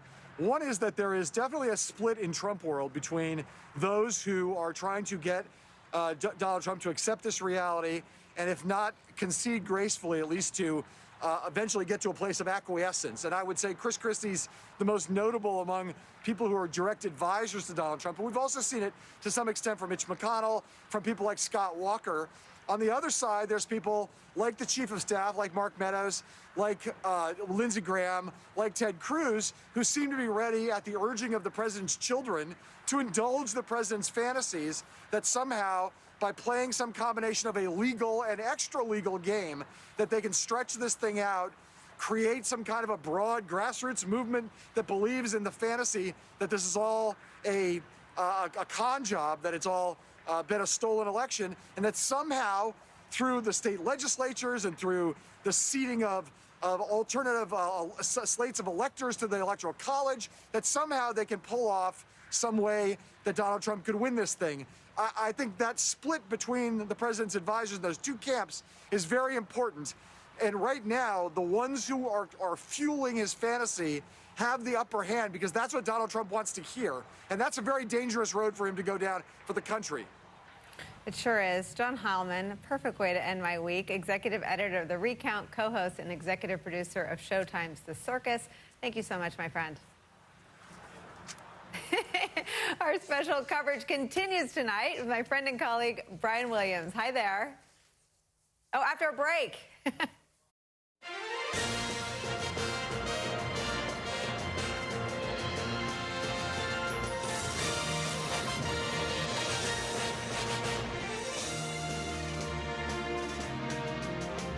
Well, good evening once again, and we'll be with you for these next 2 hours, which will include a kind of status report from Joe Biden. That now familiar stage set up in Wilmington, Delaware, was, of course, designed for an acceptance speech, which Joe Biden may end up giving, but not until some of these states get settled and called, not until 270 becomes real. Tonight, we will more likely hear from Joe Biden indoors for what are apparently brief remarks accompanied by Kamala Harris. As you are likely aware, Biden is leading the count in Pennsylvania. He is leading in Georgia. He is also ahead in Nevada and Arizona. In a minute, the latest reporting from inside the Trump West Wing on what the president is saying, his mindset, and what his aides are saying to him. He's continuing to try to flood the zone with legal challenges. And in the background for all of this, another grim record today that we are forced to report: 122,365 new cases of coronavirus in our country in a single day, as this illness continues to gallop uncontrolled across our country. Let's not forget that for a moment. We want to start off by getting the very latest on the numbers, especially for members of our audience just dialing into the primetime coverage tonight. That takes us, of course, to our friend Steve Kornacki at the big board. Steve, where do we stand right now? Yeah, Brian, well, let's start in Pennsylvania. Just a couple of minutes ago, we got another update here. We are just getting incremental reports from various counties across the state as they continue to count out and report out the mail-in ballot votes. And so we got one from Allegheny County, where Pittsburgh is, a couple minutes ago. It was another big one for Joe Biden. He got 79% of this new batch of votes, and it increased his lead statewide over Donald Trump. Joe Biden's now leading by nearly 30,000 votes in Pennsylvania. It's 27-130.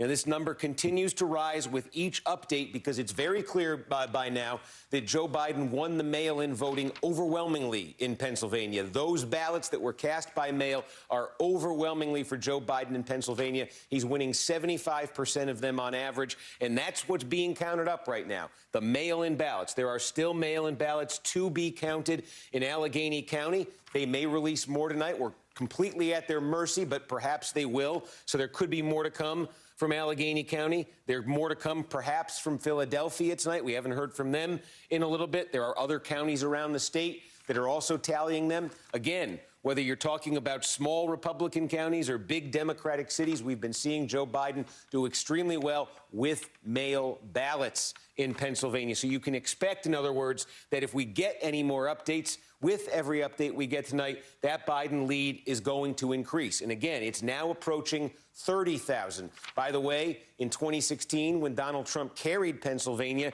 he won the state by 46,000. It's conceivable with these mail-in ballots to come that Biden could build his lead up to that level. Could potentially, depending on exactly how many are left here, go beyond that lead here. But that is the clear trajectory here with mail-in votes still to come. Biden's going to continue to build that lead. Now, how could Trump still win the state? Well, just mathematically, there is this category of provisional ballots. Now, we think maybe 100,000 of those also exist. So the idea here is we go through all the mail-in ballots that I'm talking about. Biden's lead increases. It will go up considerably.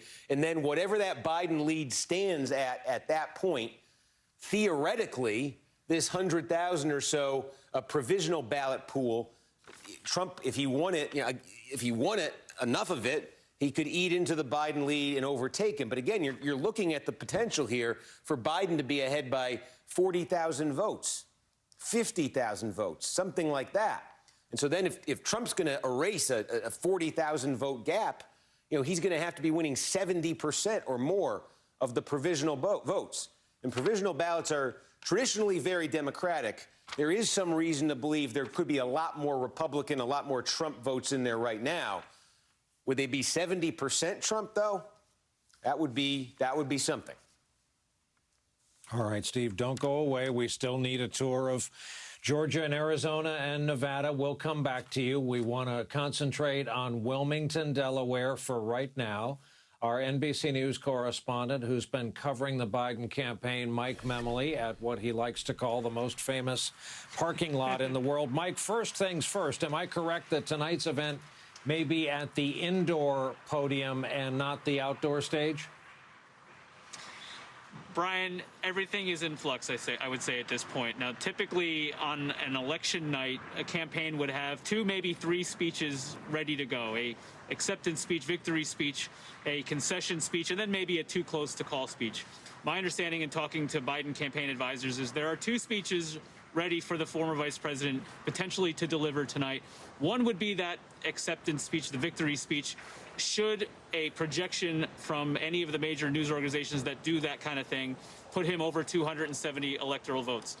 The speech that he's on track at this moment to deliver is something short of that. It's what advisors are considering more of a progress update, one in which he would, again, as he has in the last 2 days, express confidence that he's on track to win this election, but express also the need to make sure the votes are counted and to have confidence in that outcome. And so I think what the last check I did just before we began talking, Brian, was our colleague Mariana Sotomayor, who is in what we call the press pool, which is located right now outside of Joe Biden's home, about 15 minutes drive from here.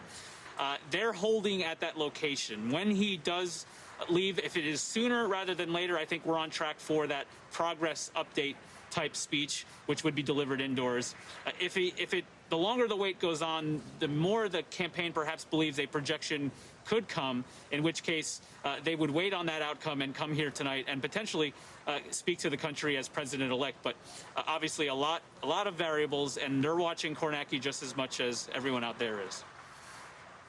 I get it. It's necessary these days. Mike Memoli in Wilmington, Delaware. Thanks. Please keep in touch about the movements of the Democratic ticket. To prove we mean business on this Friday night, here now our leadoff guests in the run-up to hearing from Joe Biden. The one and only Nicole Wallace, host of the 4 and 5 p.m. hours on this network, and on select nights, host of the 9 p.m. hour. Lawrence O'Donnell, who is, of course, the usual host of the 10 p.m. hour on this network. Ashley Parker, Pulitzer Prize-winning White House reporter for The Washington Post. Let's go in order. Nicole, let's deal with the elephant in the room. At least one presidential campaign, and I'm guessing 90% of those in our television audience right now would really like us to call one or more of these states. Our decision desks, and this is the same at every network news division, work independent of us. We do not have contact with them. They have to stay in their bubble and decide the numbers as they must. You're so smart to explain that to everybody. But I don't know exactly what they're looking at, but I know from being on campaigns and being on the other side and either wanting networks to make the calls or wanting them not to, and I've been on both sides of that, you look at exactly what Steve Kornacki is sharing with us. And when the Allegheny numbers came in, it was 7,300 new votes for Joe Biden, 1,800 for Donald Trump. That ratio is what gives people that make projections confidence. And I'm not capable of analyzing those ratios, but Steve Kornacki is. And he has said now for 2 days, that the ratio of the outstanding vote makes it mathematically impossible for Donald Trump to catch Joe Biden. So I guess what I would say about the elephant in the room, and I think it's good to start here, is that the end is probably near. And you know who else thinks that's the case? Not just the Biden campaign, but the sort of outer rim of the Trump orbit, the outside advisors who sort of have an eye toward nudging Trump toward reality. They're few and they're endangered, and they're obviously not powerful enough to stop him from doing what he did last night. But there is some acceptance in that circle sort of right outside the family and Rudy that the end is near. And Nicole, either you or Steve Kornacki, can you give our viewers a primer on provisional ballots, their definition, and how many we think are in Pennsylvania? Steve Kornacki's the guy. Is he there? Is he on post? Steve, are you there?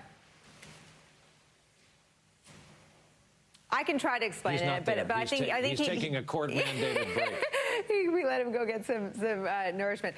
Look, the way he explained it in the last hour was if someone had requested an absentee ballot and they were a Trump voter, this was the example he gave. And I think he talked about, for example, a Trump voter in the suburbs of Philadelphia who likes to vote absentee, had gone through the process of requesting an absentee ballot, but then heard their preferred candidate, Donald Trump, rail against the mail-in vote for many, many months, maybe saw some congressional hearings with the head of the post office, and lost confidence in that process of voting by mail and mailing it in and having it counted.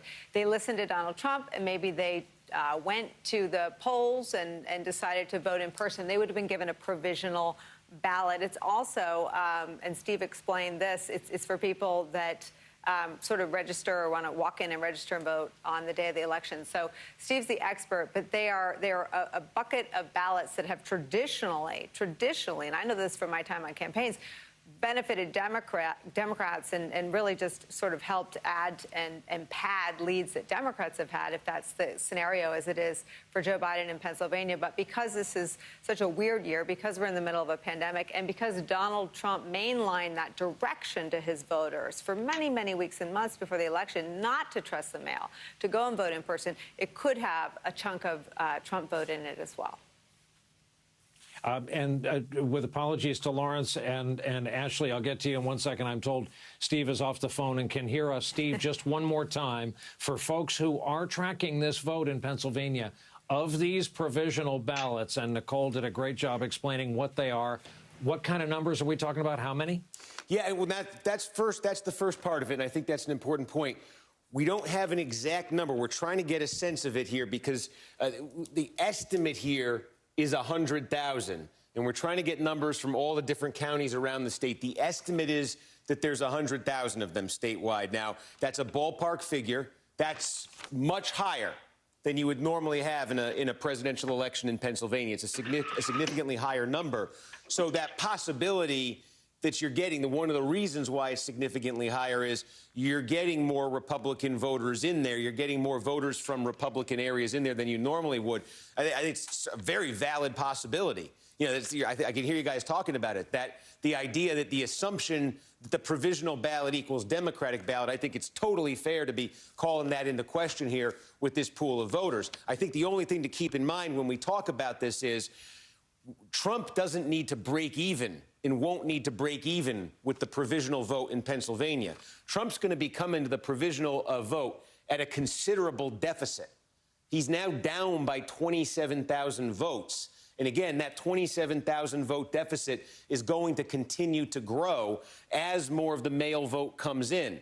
So if we get any more mail vote releases tonight from these counties, you can expect Biden's lead's going to grow. Once all of the mail is counted, whatever Biden's lead is at that point, that is what Trump needs to win the provisional vote by. Otherwise, he can't catch Biden. So you could see if it is, let's say, 100,000 votes in the provisional vote pool, and, you know, just take it right now. If it was 27,130 votes, you know, this has got to be like 63-37, 64-36. Trump would have to be winning that vote by. So it's not a question of like, okay, there could be more Republicans in here. If Trump breaks even, he's got a chance. Trump's going to have to win the overwhelming share of it if there's 100,000 votes in there, because he's going to have a lot of ground to make up coming out of these absentee and the mail ballots. All right, Steve, thank you for that. Lawrence O'Donnell, to the politics of this moment and what is normally the kind of ceremony of this moment. You've been around politics a long time. Talk about what should be going on inside the White House as opposed to what we know and what Ashley's going to tell us what is going on inside the West Wing. Well, we have tonight the standard gap between those two things. There's always been a gap between what should be going on in the White House since January 20th in the afternoon, 2017, and what is going on in the White House. So what should be going on is what we saw 4 years ago with President Obama basically, once you get to the congratulations stage, which understandably, for counting reasons we haven't gotten to here, President Obama called up Donald Trump, congratulated him, invited him right into the Oval Office literally the next day.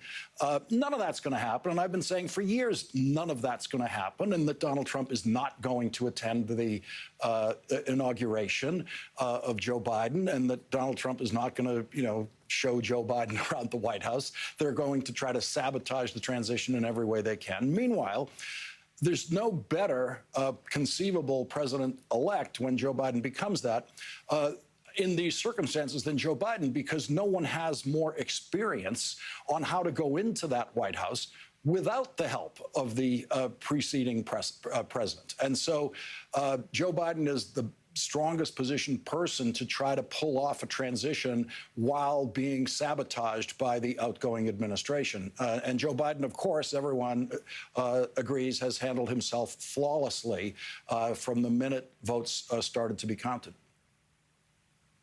Yeah, that's a great point, Lawrence. He hasn't been away from that White House lawn. He's probably got that White House for long. He's probably got some chapstick and a couple of Sharpies in a desk drawer that he left there and will be able to recover when he gets back. Ashley Parker, the irreplaceable Ashley Parker, who along with the irreplaceable Josh Dawsey has written a piece tonight about exactly what's going on in not only the West Wing, but broaden the circle out, the president's circle writ large, the people he talks to on the telephone, the people who think they might get him to listen to them. And Ashley, go through your reporting for the folks watching. Sure. So the president today, we did not see him in person. That was deliberate on the part of his aides and advisors, who largely agreed that what he did Thursday night, that torrent from the briefing room of falsehoods and baseless accusations that the election is somehow fraudulent. They thought that was a problem, and they managed to keep the president out of public view. He did release a public statement where he said he was going to be fighting, and behind the scenes, we know he was calling aides and advisors and urging them to get out on TV and defend him. He had said there was some dawning that this was going to be tough. He described it as an uphill fight to confidants, but a fight he thought he could win. But while all of that was going on, we also found out that, a group of advisors close to the president yesterday and today have finally broached with the president himself this notion that the reality is he very well may not win. In fact, it looks increasingly likely that he will not win. And they are trying to get him to a place where just about everyone we talked to said, this is Donald Trump. He's not going to give a traditional concession speech. He's not going to do that thing where you are gracious and magnanimous and you welcome the next person into the White House and you show up and you clap politely at their inauguration. But they're trying to get him to a headspace where he doesn't necessarily say, quote unquote, I lost or admit defeat, but does at least commit to, in some form of public remarks, a peaceful transition of power. So that is where things stand right now.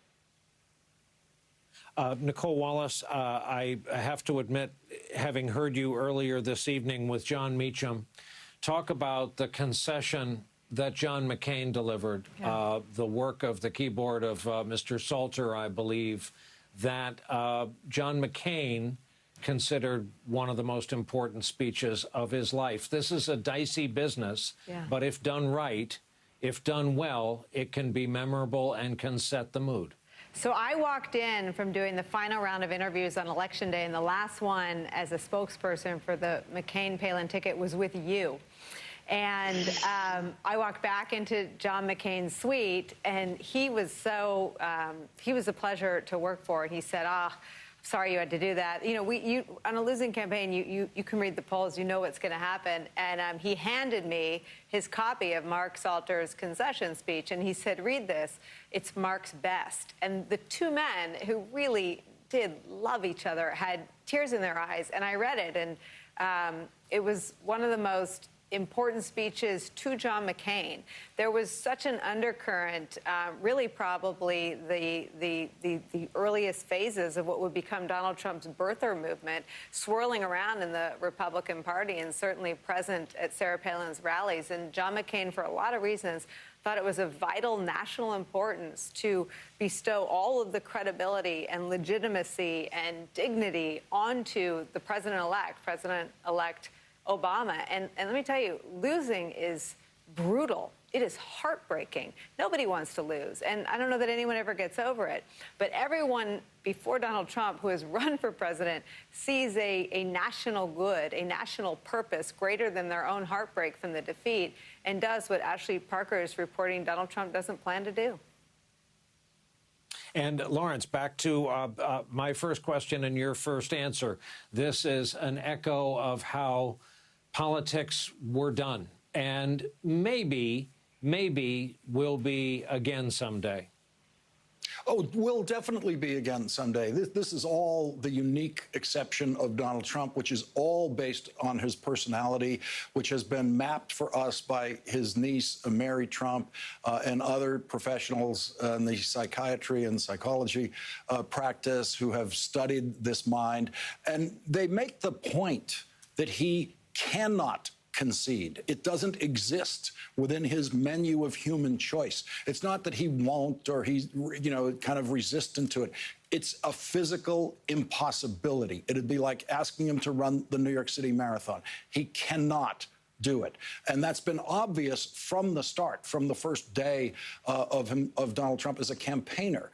And by the way, I think it's actually a really good marker for historians that they will be able to see this, and they will be able to see. And then there was this one who did not concede. There was this one who did not invite the successor into the Oval Office. There was this single one who did all these things that no one else even dreamed of doing. He's laying down perfect tracks for historians to have absolutely no confusion about who and what this man was.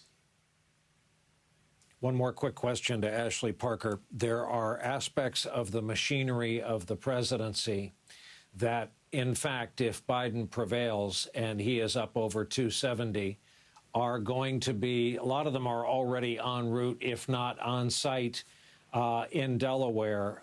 And that is just a bump up in Secret Service protection. There's more layers. The press corps expands, the aircraft expand, and so does the attention. I'm imagining that kind of thing, that perceptible power shift up I-95 will also get to Donald Trump if indeed it happens.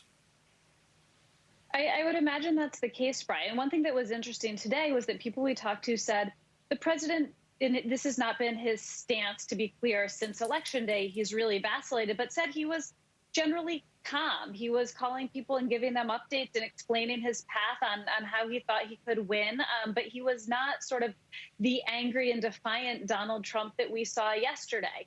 But this is a man who spent the day in the Oval Office watching television. And as soon as the networks and the newspapers and the people who do this sort of work declare, if they do in fact declare that Joe Biden is the president-elect, that is the sort of thing that, if we're looking at history as our judge, will enrage Donald Trump. And I think that may be when we see some more of the potentially angry behavior that we sometimes see out of him. And one more thing that's important to mention is, aides sort of say, look, the idea that Donald Trump would have to be, if he loses, removed from the White House by force was never really the case. Someone called it to me a liberal fever dream. But the idea that he may continue to sow distrust in the results of the election and in democratic institutions is incredibly dangerous and damaging. And if for whatever reason, for his ego, he can't concede, it's not just about him. It's about the groundwork he is laying, where Joe Biden comes in facing not just the normal crises of a president, but the coronavirus, which we're not talking about a lot, but cases are continuing to spike every single day. And he inherits a country where the president has told his supporters, a little less of half of the country, that Joe Biden is not the legitimate president. That is a devastating landscape for Joe Biden and for democracy.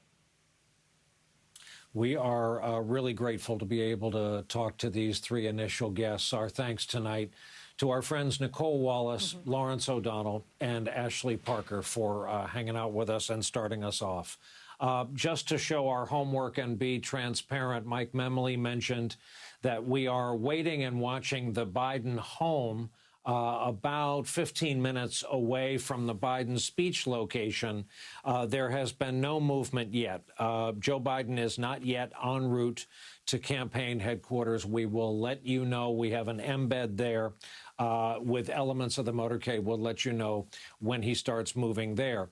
Right now, Republicans and the Trump campaign are zeroing in, as you know, on the state of Pennsylvania with these various election lawsuits. The legal challenges come as Biden expands his lead on Donald Trump. Again, to Ashley's point, none of this is going unnoticed.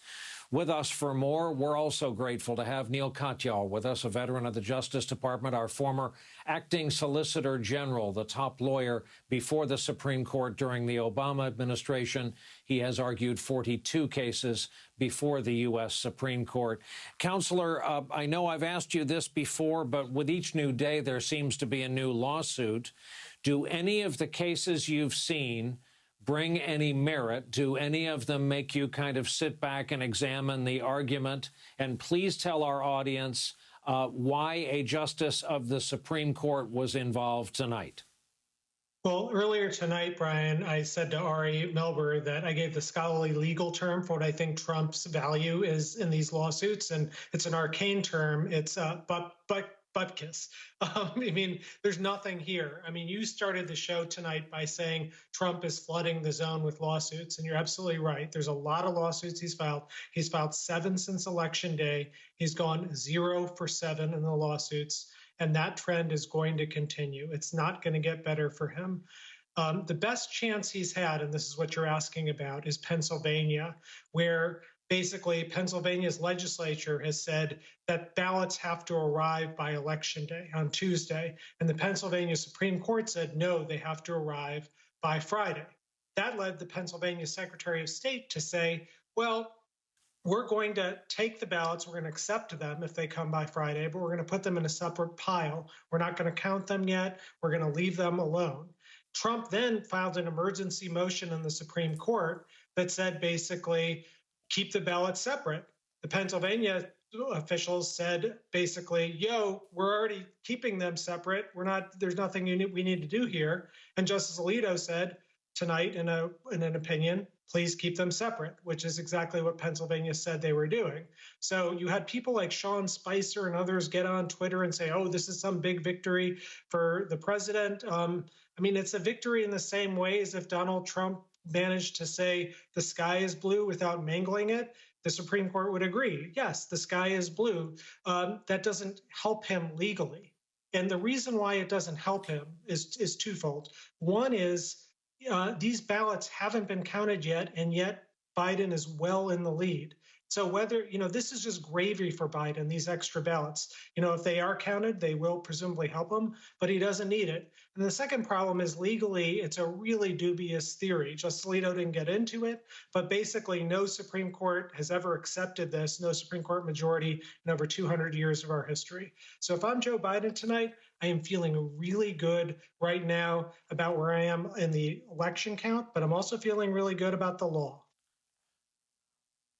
Well, there you go, bringing in another legal term like gravy. Let me ask you about a third, and you can answer this perhaps just as a citizen of the United States and an involved one at that.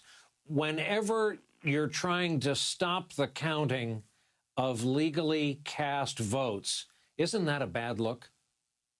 It's not just a bad look, and it's not just a bad strategy. It's fundamentally un-American.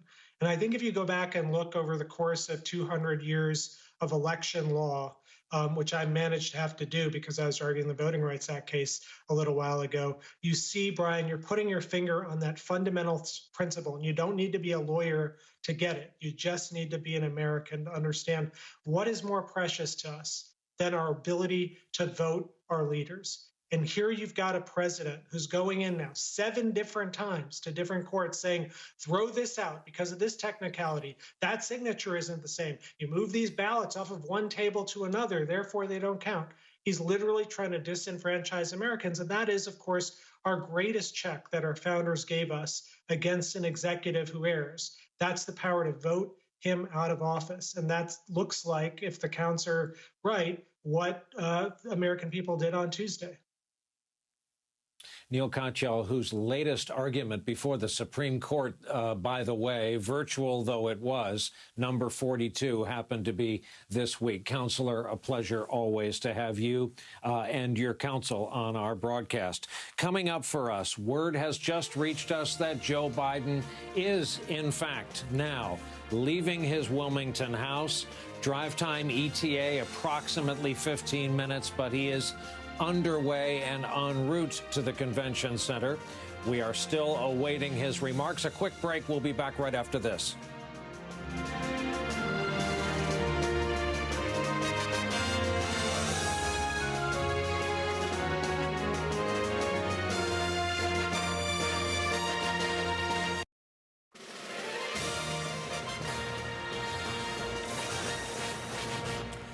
Again, Joe Biden apparently en route from his home in Wilmington to this venue. We still don't have confirmation as to whether his remarks are going to take place outdoors or at the inside podium they have set up in the press briefing center, such as it is in our era of social distancing in the midst of an uncontrolled pandemic. Now, because Pennsylvania is occupying so much of the time and attention, we want to go to Harrisburg, the state capital. Our national correspondent, Chris Jansing, has been on post there. And Chris, I want to just lay it out to you this way. Anything you have heard in our discussion of the coverage of Pennsylvania and the count that you can fill in from there? Yeah, I would say that there's a growing discontent that I'm hearing from some elections offices about the way that this is being approached by the president and Republicans, the criticism they've had about what they see as the illegitimacy of this election, these lawsuits that are questioning whether or not ballots that are coming in after election night should be counted. And they're getting more vocal about it, Brian, especially as these folks are continuing to sit there night after night and continuing to work. It's not like they're getting rich doing this. They're doing it very carefully, very painstakingly. And in fact, they felt so strongly about it in Bucks County, they actually put out a statement today that read in part, any criticism of the integrity of this election is a direct attack on the integrity of these public citizens. They are men and women of all backgrounds. So we've been hearing that increasingly from elections officials in various counties. And I was talking to some folks today, Democrats who have long supported Joe Biden, who have been behind him from the beginning, who encouraged him to come here more than any other state. And like millions of other Americans, and Joe Biden himself surely, they had hoped, they had expected by now he would be able to say that he was the president-elect and that perhaps Pennsylvania had delivered it to him. But as one of these folks said to me just a short time ago, he said, listen, you don't do that on the backs of criticizing people who are just trying to get the job done. And so like everyone else, the folks who have supported Joe Biden for a long time as he makes his way to the Chase Center, gets to the Chase Center, are trying to just take a deep breath and let this all play out, Brian. Our senior national correspondent, Chris Jansing, and Chris makes a terrific point. We've been watching some of these counters on some of the closed circuit and webcams in these counting centers. These are either volunteers or, for the most part, minimum wage hourly hires. The work is mentally exhausting. Standing and walking on concrete floors for your entire shift is physically tiring. It tends to be thankless. If you want to blame anyone for how any of this has gone, to underscore Chris's point and the people she was quoting tonight, don't blame them, please. In this case, they are public servants. We wanted to read you something from our own director of elections, and that's a gentleman named John Lipinski. John teaches at the University of Pennsylvania, the Ashley Parker alma mater, and he has put this out tonight, and I don't blame him because there's so much attention on the various network decision desks. The NBC News decision desks, John Lipinski notes, this particular year, there are just so many curveballs that have been thrown our way that we really are taking a little bit more time to make sure that we understand exactly what we're seeing and analyzing it. John is a friend to so many of us at the network, and he's a guy whose job is pretty calm, except for this time of year every 2 years, when he just works incredible long hours and is dealing with the incoming data and tries in the decision desk realm to remain impervious to the outside pressure. They do not see television coverage where our decision desk is, so they're unaware of other news organizations who may be calling races. They try to stay linear. They try to stay in each individual silo, call the races when the numbers add up. Now, speaking of numbers, speaking of an ongoing count, there's Arizona to think about. Vaughn Hilliard is our correspondent in Scottsdale, Arizona tonight. Vaughn, for an audience, we've been away from Arizona for a bit. For an audience just tuning in tonight, update us on the situation in that state. Yeah, to echo you, Brian, I know we all trust John and the elections desk when we're talking about these numbers. And frankly, the new numbers out of Maricopa County tonight don't seal the deal here in the state of Arizona. That's why the decision has not been made out of the desert here. There was an additional batch of about 70,000 ballots that dropped here today. They were under that 59% threshold that we have been saying over the last 24 hours the president needed to hit, but it was at 55%. And so when I was doing a little bit of calculations here, outstanding Maricopa County ballots totals 90 percentage points. When you go and do some math, we expect that 90,000 ballots to look a lot like the ballots that dropped here tonight. So then the question comes down to the ballots outside of Maricopa County. Brian, there are 80,000 non-Maricopa County ballots that are outstanding in the state of Arizona. And I think that is going to be our focus point from here out. So what do those 80,000 ballots look like? Well, let's look at the counties that are outstanding, that have the most outstanding ballots. Those include the likes of Pima County, Pinal County, Cochise County, Navajo County. Among those 80,000, Donald Trump is going to have to win about 63% of those ballots. And what we saw today out of those counties, the percentage that came in of uncounted ballots, as an example, in Pima County, that number was 52%. Pinal County today, it was 59%. Cochise County, 64.6%. Navajo County, 67.3%. Again, from those counties, he's got to get 63%, about 63% of those remaining 80,000 ballots outside of Maricopa County. That is why this race, right now the margin is 29,000, but we expect with about 170,000 ballots still outstanding across the state of Arizona, for that number continue to decrease. And the president of the United States is still in this ballgame. You know, we were set it up the night as this being the bottom of the ninth. You could make the case that essentially Donald Trump keeps fouling off the pitch here with 2 strikes on him. It's enough to stay in the game, but that's all they need right now as these ballots continue. I've got it. Vaughn, thank you for that, and thank you for that rundown. And to our viewers, you don't need me to tell you that what we've been looking at on the left side of the screen is the Biden motorcade arriving in Wilmington at the venue. We were talking about the machinery of government, especially the personnel involved in security. Well, the Biden motorcade, even though he is not yet, if he is indeed named as president-elect, if he indeed gets pushed over 270, it has still increased in size exponentially just with time and the level of interest and importance, especially with what the Secret Service believes may be about to happen. Steve Kornacki back in the studio. Steve, do you have a development? We just, some more vote came in. Allegheny County, Pittsburgh, a little bit more here for Biden. His statewide lead expands. Now he's at 28,833. Joe Biden, and I believe that changes the decimal point. It's now a half a point.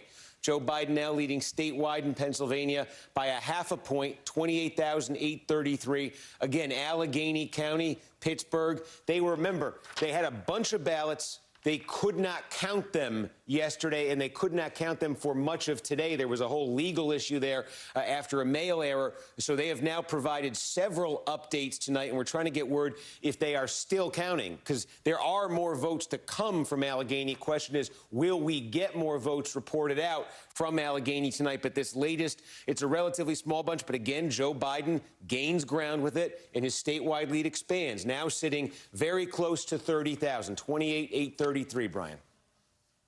And one more question about those pesky provisionals. Can we not call a state with that many provisionals outstanding? It's a question for the decision desk, I have to say. You know, we have seen, I think what we're not used to seeing, I put it this way, you know, what we're not used to seeing are elections with this many, you know, provisional ballots. But I think the question becomes, how big is the lead for a candidate? Part of the question, at least, I think becomes for them, how big is the lead for a candidate, you know, before you get to the provisional ballots? You know, is it within the range of where the provisional ballots could plausibly change it? But I let the decision desk speak to exactly what goes into their calculations. That would just be how I would think about it, just standing here trying to explain it to you. Got it. Thank you, Steve. We'll come back to you if you get anything more in. Back with us tonight, our two friends of our broadcast, Eugene Robinson, Pulitzer Prize-winning columnist for The Washington Post, and Michael Steele, happens to be former chairman of the Republican National Committee, former lieutenant governor of Maryland, and these days the host of the Michael Steele podcast, because they figured he had the perfect name for it. He's also a senior advisor to the Lincoln Project. Gentlemen, it's good to see you both again. Eugene, I haven't talked to you. This is the longest I've gone without talking to you. It's probably, what, 3 days? But you being a columnist and all, and you having a Pulitzer Prize and all, here we are looking at this almost lonesome picture of a motorcade arriving at a venue that's all dressed up and nowhere to go. It's all decked out for an acceptance speech. It's all decked out for an event that is, we're on the verge of it. They can feel it. They can taste it. You can see it in the numbers if you look hard enough. It's not been conferred upon him yet. This is going to be an unromantic status report. So where would you put this period in the life of Joe Biden, Eugene? Well, you know, look, this is just a continuation of 2020, right? Why would anything be normal in this year? This is a very close election that's taking place in the midst of a deadly pandemic, and so of course the denouement is going to be like none other we've seen. And we're in this sort of point of suspended animation when we have to count all the votes, and it must be very difficult, yet thrilling too for Joe Biden, because it is very likely that he emerges as the winner and becomes president of the United States, and that's got to be thrilling and humbling and just a mix of feelings, all of which have to kind of be suspended at the time. And it's just one random thought. You know, we talk a lot about the mainstream media and what dinosaurs are and how outdated, and we're too biased or we're too timid or whatever. You know, when you need to know who won a presidential election, who you're going to call. The entire nation, the entire world is waiting for the American mainstream media to tell them who the next president of the United States is. So I think, you know, reports of our collective demise are perhaps a bit premature. I've thought about that, Eugene. You're absolutely right. We are so fortunate at our particular company to have an Ivy League professor whose life's work is polling and surveys, heading up our decision desk. But every one of the major media companies has his equivalent, has a very talented, experienced person who is taking this work so seriously and approaching this subject with such diligence. Yes, to be candid, because we've been wrong in the past. We've gotten numbers wrong. There's a lot of scrutiny, as there should be, on our math, on our numbers, on our projections. Some networks are hanging out there having already delivered Arizona, a step we were not willing to take. We're not hiding anything from anybody with a phone. You can see that we've been at 253. Other networks have been at 264 this whole time. We are holding where we are, and we have our reasons. I'm waiting only because we are now within the 2-minute warning. I am told that Joe Biden and Kamala Harris went in the back entrance to the holding room where we are expecting them to come right up here and deliver their remarks. So, Michael Steele, we'll get to you after this. Here comes the Democratic ticket approaching the stage, and they are indeed using the indoor venue. My fellow Americans, we don't have a final declaration of victory yet, but the numbers tell us it's clear, tell us a clear and convincing story. We're going to win this race. Just look at what has happened since yesterday. 24 hours, we were behind in Georgia. Now we're ahead, and we're going to win that state. 24 hours ago, we were behind in Pennsylvania, and we are going to win Pennsylvania. And now we're ahead, but we're winning in Arizona, we're winning in Nevada, and in fact, our lead just doubled in Nevada. We're on track to over 300 electoral votes, electoral college votes. And look at the national numbers. We're going to win this race with a clear majority of the nation behind us. We've gotten over 74 million votes. Let me repeat that, 74 million votes. That's more than any presidential ticket has ever gotten in the history of the United States of America.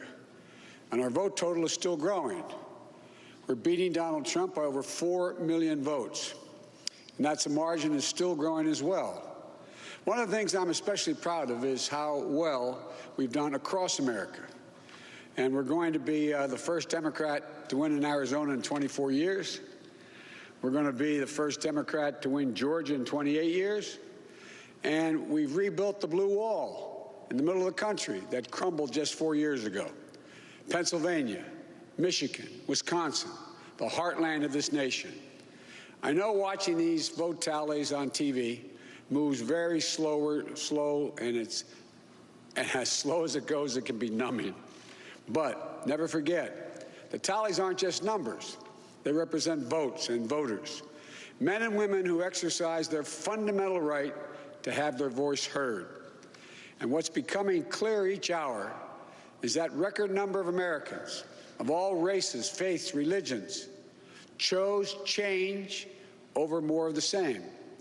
They've given us a mandate for action on COVID, the economy, climate change, systemic racism.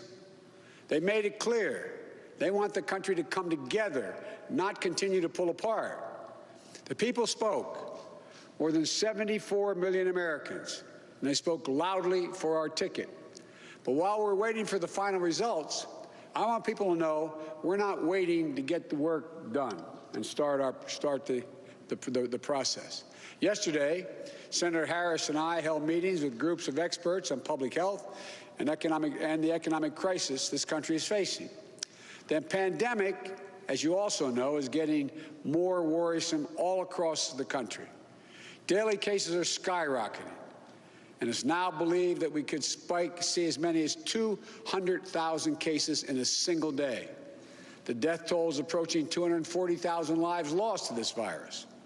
That's 240,000 empty chairs, kitchen tables, and dining room tables all across America. We'll never be able to measure all that pain and the loss, the suffering that so many families have experienced. We know something about what it feels like to lose someone. And I want them to know they're not alone. Our hearts break with you. I want everyone to know on day one, we're going to put our plan to control this virus into action.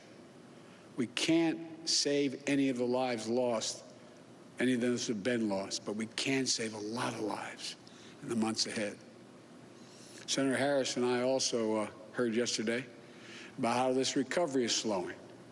because of the failure to get the pandemic under control. More than 20 million people are on unemployment. Millions are worried about making rent and putting food on the table. Our economic plan will put a focus on a path to a strong recovery. Look, we both know tensions are high. They can be high after a tough election, one like we've had. But we need to remember, we have to remain calm, patient. Let the process work out as we count all the votes. You know, we're proving again what we've proved for 244 years in this country. Democracy works. Your vote will be counted. I don't care how hard people try to stop it. I will not let it happen. The people will be heard. Our journey is toward a more perfect union, and it keeps moving on.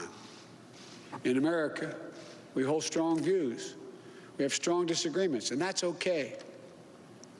Strong disagreements are inevitable in a democracy, and strong disagreements are healthy. They're a sign of a vigorous debate, of deeply held views. But we have to remember, the purpose of our politics isn't total, unrelenting, unending warfare. No, the purpose of our politics, the work of the nation, isn't to fan the flames of conflict, but to solve problems, to guarantee justice, to give everybody a fair shot, and to improve the lives of our people. We may be opponents, but we're not enemies. We're Americans. No matter who you voted for, I'm certain of one thing. The vast majority of almost 150 million Americans who voted, they want to get the vitriol out of our politics. We're certainly not going to agree on a lot of issues, but at least we can agree to be civil with one another. We have to put the anger and the demonization behind us. It's time for us to come together as a nation to heal. It's not going to be easy, but we have to try. My responsibility as president will be to represent the whole nation.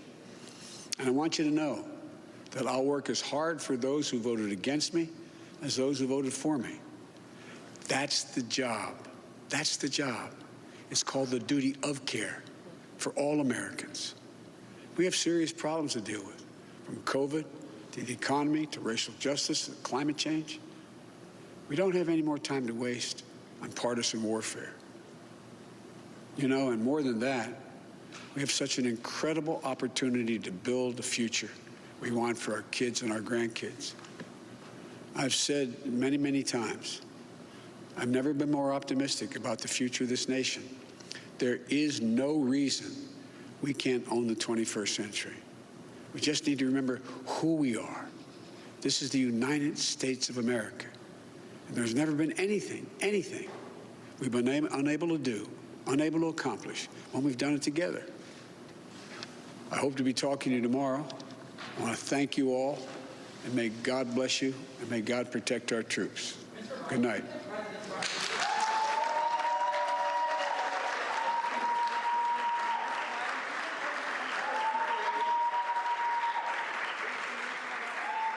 So, Michael Steele, we were about to talk to you, and you get to be the one summing up as we approach the top of the hour, summing up what we just heard, a status report by any definition from the former vice president. Yeah, very powerful. And there are two things that jumped out to me in what he said. The first, we may be opponents, but we're not enemies. And that, I think that's an important value set as we go into the next turn after this election, that those who harbor these kinds of animosities towards neighbor and friend and family members and, you know, Republicans versus Democrats, I think the vice president is trying to strike a tone, Brian, that says, look, you know, yeah, we can do knockdown, drag out. You can go toe to toe, but we're not enemies of each other. You know, we're just opponents. It's just one battle. And, you know, the next battle, we're going to need to probably do shoulder to shoulder. So I think that was very important. And the second was, when he said, I'll be the president for those who supported me and for those who voted against me, that's the job. It's called, what is it? The duty of care. And that, again, is another important message, I think, to send out to the country that, look, I know a lot of you, 74 million of you out there, or 70 million rather, didn't vote for me. I get it. I understand that. But I'm your president. And I think that's going to be an important message as well. He's setting those blocks in place that will be part of the foundation of not just only his transition, but his administration. He's going to need that foundation, I think, Brian, particularly in the first, not just 100 days, but certainly probably for the first year, because COVID-19, the economy and the civil unrest will still be an important challenge.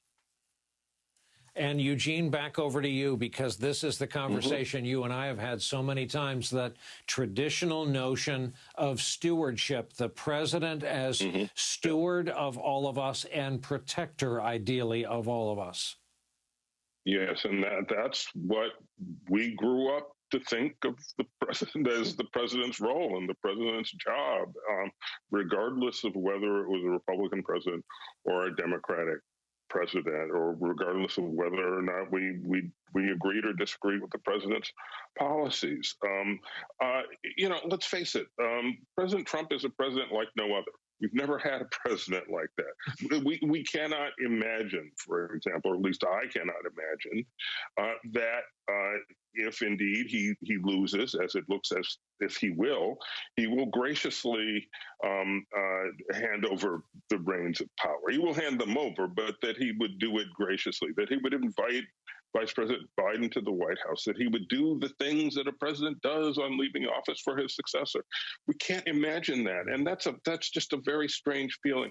Joe Biden was reassuring. He sounded like the presidents we're used to hearing. Well, people can change, and there's still some time to go.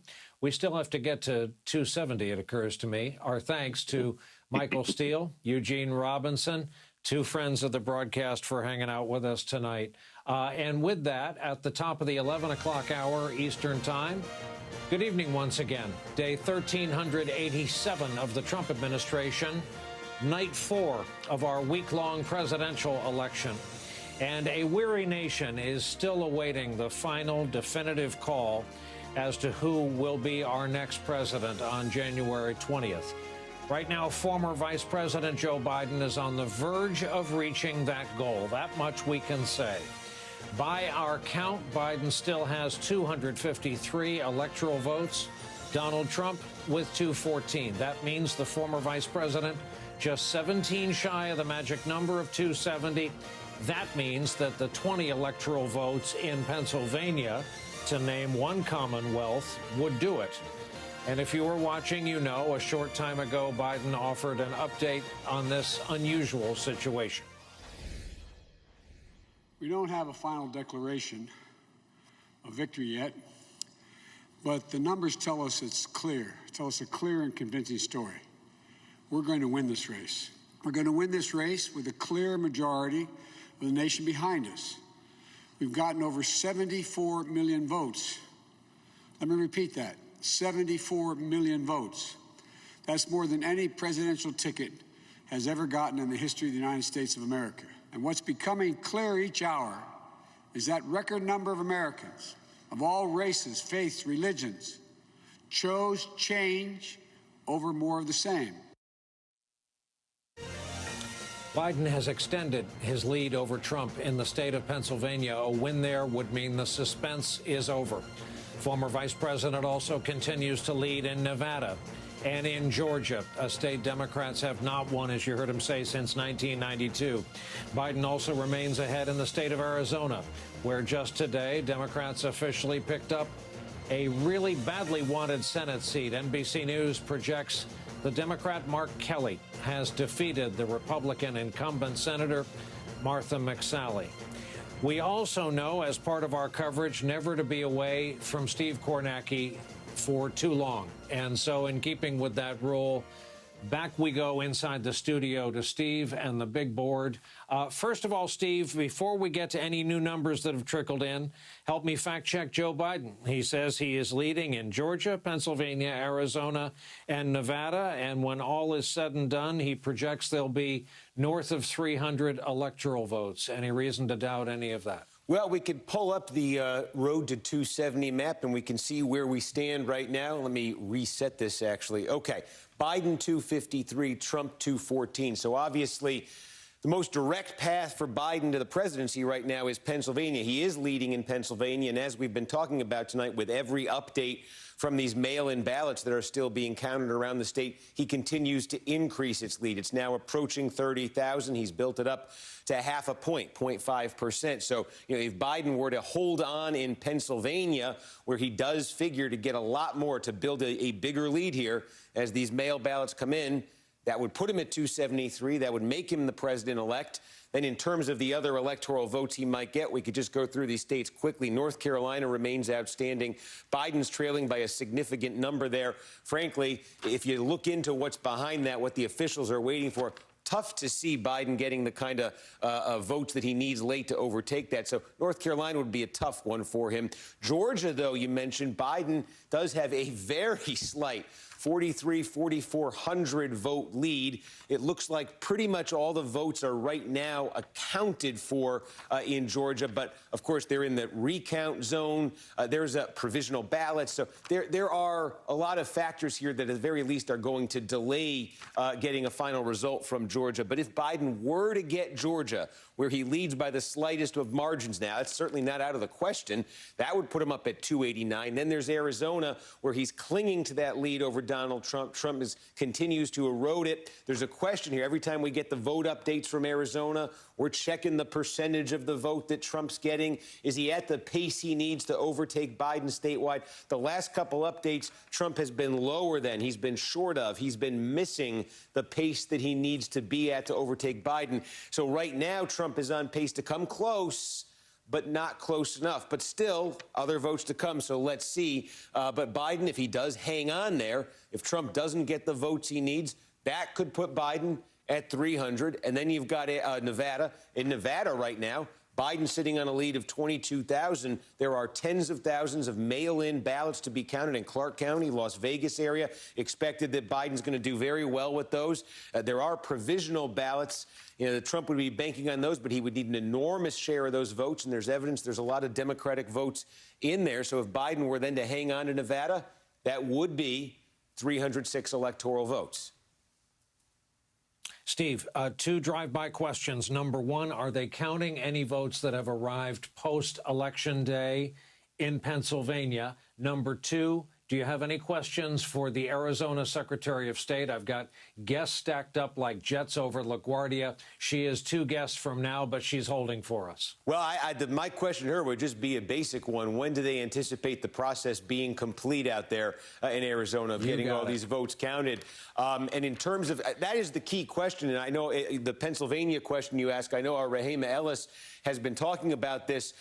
When they give us these totals of the uncounted ballots, of the unreported ballots in Pennsylvania, there is this thing where the ballots that arrived after Election Day, they're setting them aside. This is part of the complicated, potential legal maneuvering for post-election legal fights. But when they give us these numbers of we have X number of ballots that are uncounted, she has been asking them, are they including those late arriving ballots, those post-election ballots in there? I don't think we have clarity on that. I think that's an important question, and it's a variable in Pennsylvania. Okay, Steve, thank you. And indeed, we can bring in Katie Hobbs, the Secretary of State for the state of Arizona, who's been patiently waiting for us. Madam Secretary, I thought Steve was going to hit us with a complex technical question for you. No, he wants to know the same thing all of us want to know. Timing. When do you think the count will be done in your fine state? Well, we've got about 173,000 ballots left.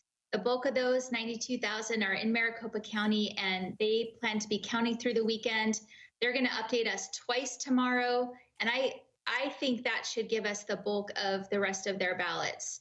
I want to say there's about 46,000 provisional ballots in the state, and just a caveat on those. First of all, obviously, not all provisional ballots are counted. That's why they're provisional. We have to see if they're eligible voters. As they get verified, they can start to be processed. But by law, Counties have up to Tuesday to finally verify those. If voters have to come back to show their ID or something, they have until Tuesday to do that. And so some of those provisional ballots are not going to be able to be counted until after Tuesday. But I can assure you that I think that's going to be a very small amount of the entire vote totals that are left in the state. I want to give you one last question and give you an opportunity to stick up for the folks doing the work as we try to every hour of the day.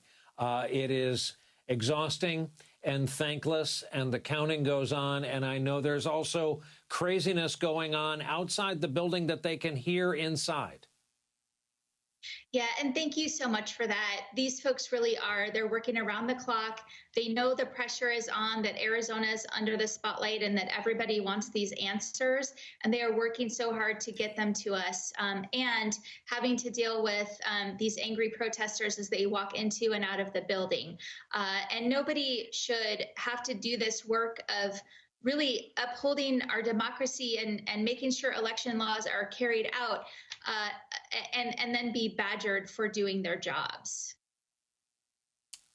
Hear, hear. Absolutely. Thank you for saying that. Thank you for being patient with us. Thank you for the work you're doing. Katie Hobbs, the Secretary of State in the great state of Arizona. Let's go nearby to Las Vegas in Nevada.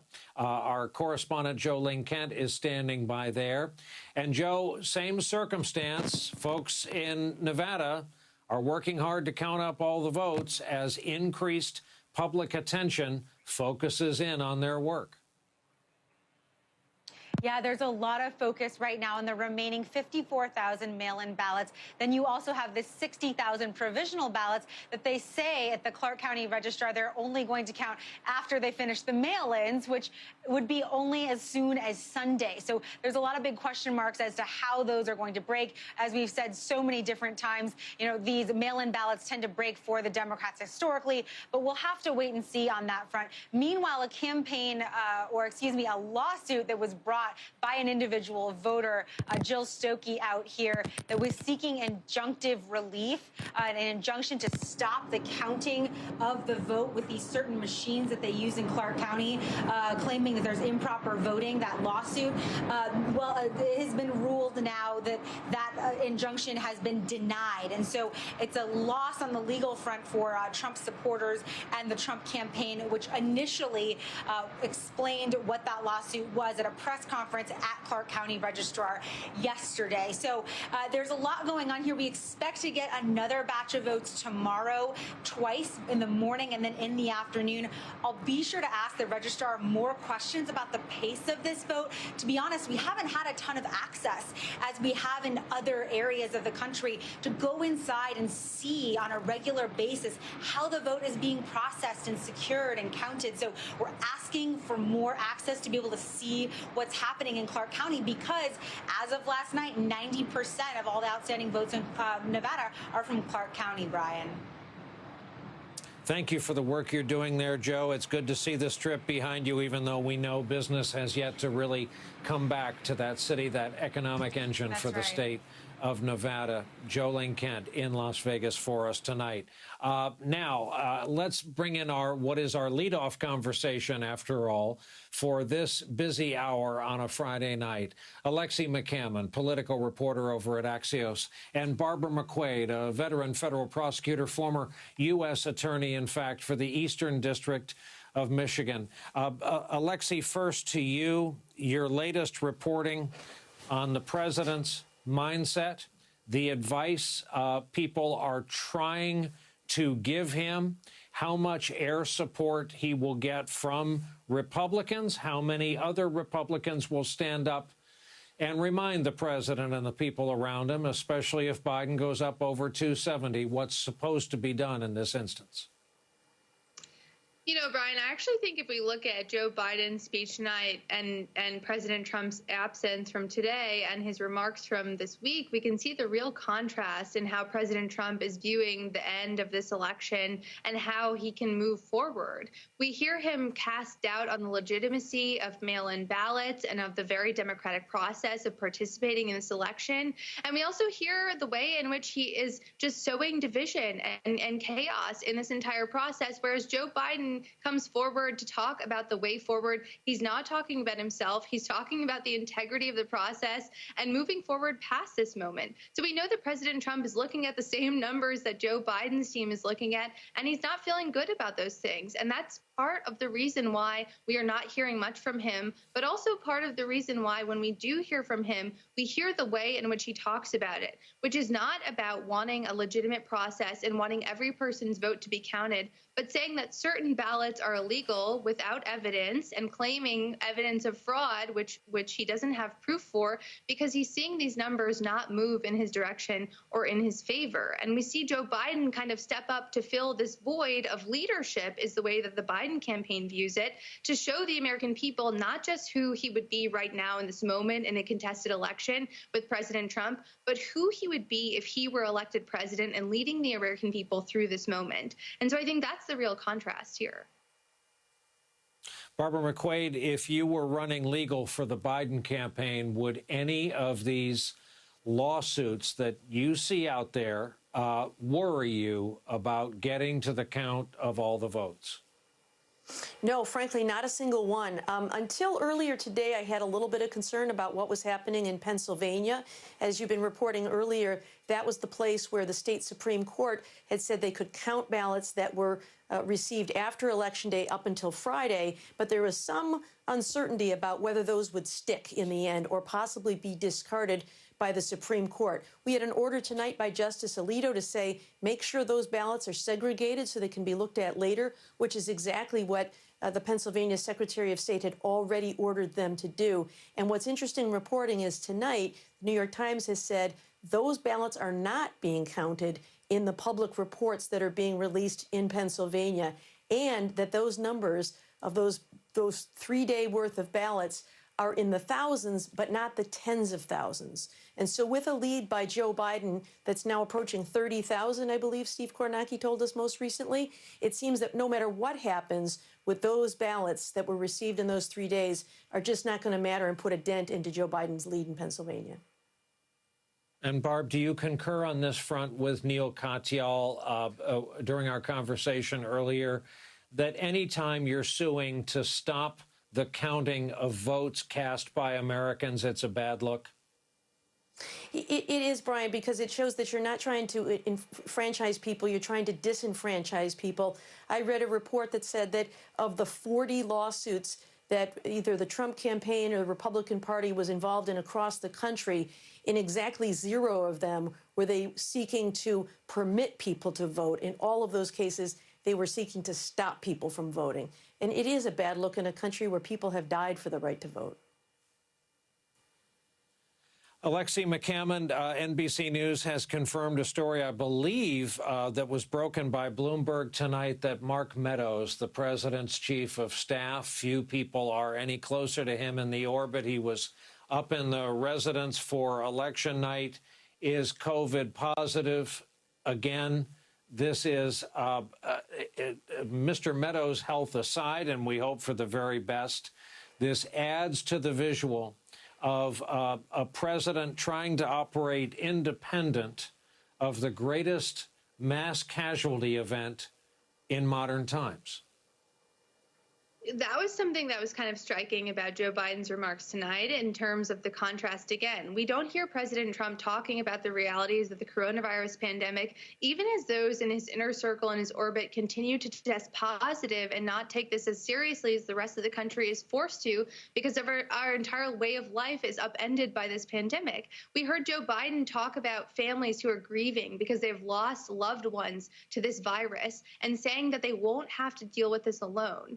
We don't hear that coming from President Trump, not just about the American people and the American families who have lost loved ones because of this pandemic, but we don't hear him even talking about it in a serious way when those close to him in his orbit test positive, or even his wife, Melania, or his son, Barron, test positive. It's kind of a passing mention about the fact that they contracted this and moved on. And it's a further extension of this idea that Republicans, in large part, and President Trump are not living in the same reality that the rest of us are forced to because of this pandemic. And it's getting worse, Brian. This week alone, the U.S. had over 100,000 new coronavirus cases in a single day, the greatest number of cases in a single day in the U.S. so far. The winter is coming. Things are only going to get worse. And we don't have a plan for the way forward under the current leadership that is being articulated. And that is reflected in the polling that shows that a majority of the American people trust Joe Biden, who is not president, who doesn't have a hand in implementing any sort of policy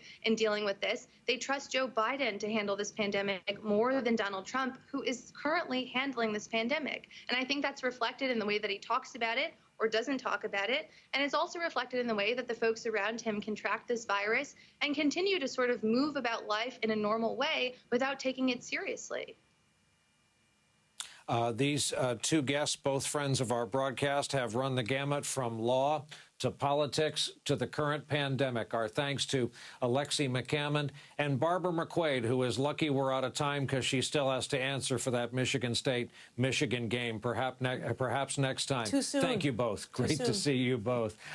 Just ahead for us, as we mentioned, one of the president's closest advisors confirmed to have tested positive for the coronavirus. We will ask our own Dr. Vin Gupta about that as this special edition of the 11th Hour is just getting started on this consequential Friday night.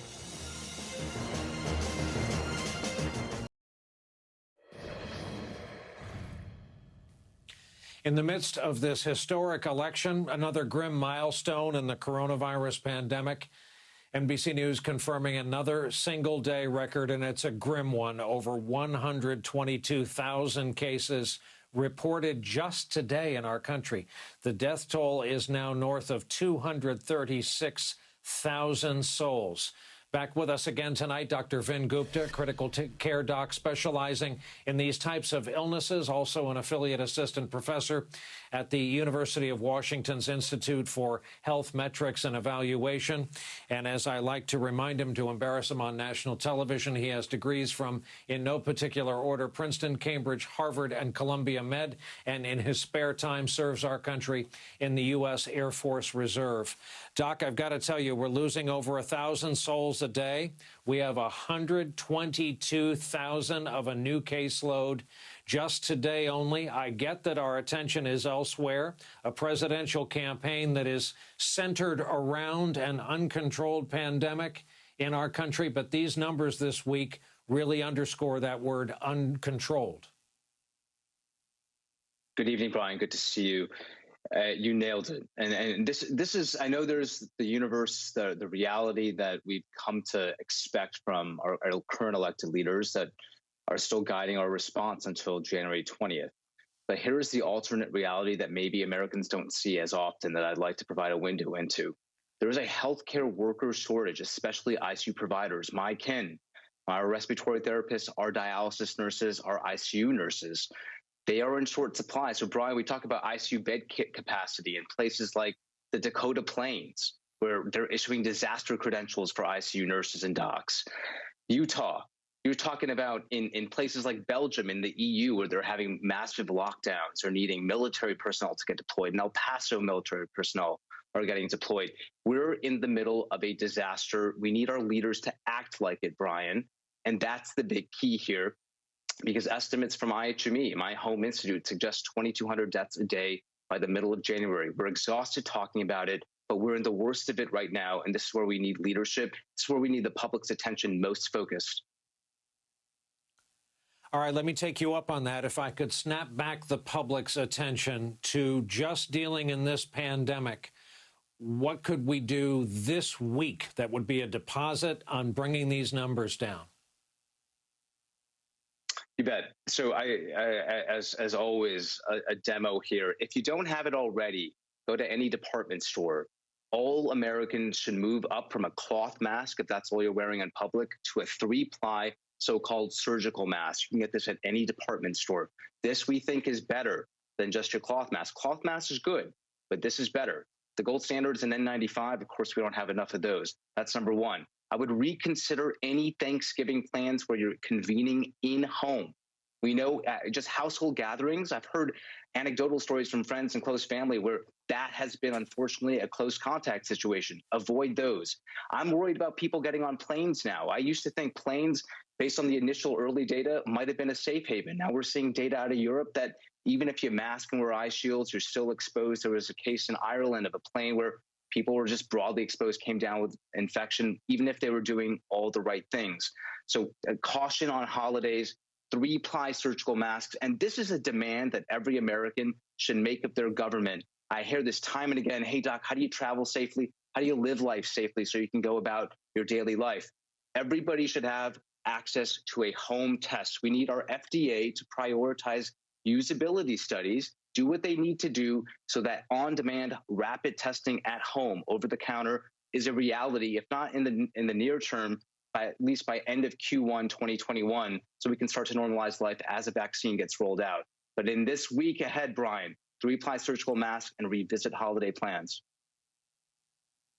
So glad I asked one of the most important answers I've heard you give to all of our questions and answers back and forth.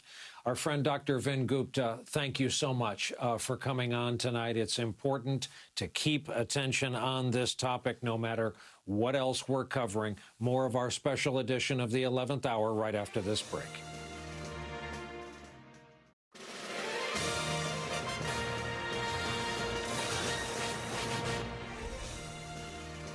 We have the numbers people have been tracking almost in their sleep. The Pennsylvania race, the Pennsylvania vote count, of so much importance and getting so much attention because in that one state that happens to be the state of Joe Biden's birth, if he were to be awarded the Commonwealth of Pennsylvania, he would go on up over 270 and be named president-elect. Let's talk about it because standing by in Harrisburg, we go back to our senior national correspondent, Chris Jansing. And Chris, since everyone asks us and wants to know where the decision is from our decision desk, I get to ask you, what is taking so long with the count from Pennsylvania? If I had $1 for every time I got asked that question today, but let me tell you, we've tried to do a deep dive into what's going on in Allegheny County. And the reason Allegheny, one of the many reasons it's so important, Brian, was because at the start of the day today, it accounted for about a quarter of the outstanding ballots all across the state. So we've seen the votes come in, about 5,600 first, and then you saw Steve update with about another 9,000. Here's what's been going on throughout the course of the day and what elections officials want you to know what these workers are dealing with. And when our folks were there and looking, there were about 80 people sitting and working diligently. So you started today with 5,000 ballots. They were a combination of the ballots that essentially were damaged and had to be recreated. That means that this is the painstaking work. If there's something that's been torn, if there's been something that's been sort of scrunched up, you've got to actually recreate that ballot in order for it to be counted. Then, after that was done, they went back and they started to take in some of the overseas ballots and the military ballots. As you know, those can continue to come in until Tuesday, but then those were a fairly straight process. But then after that, that's when they started the canvassing of these 29,000 other ballots. Now, these are the ones, Brian's, again, a completely different process where there was a printing error. So they had to send people a second ballot.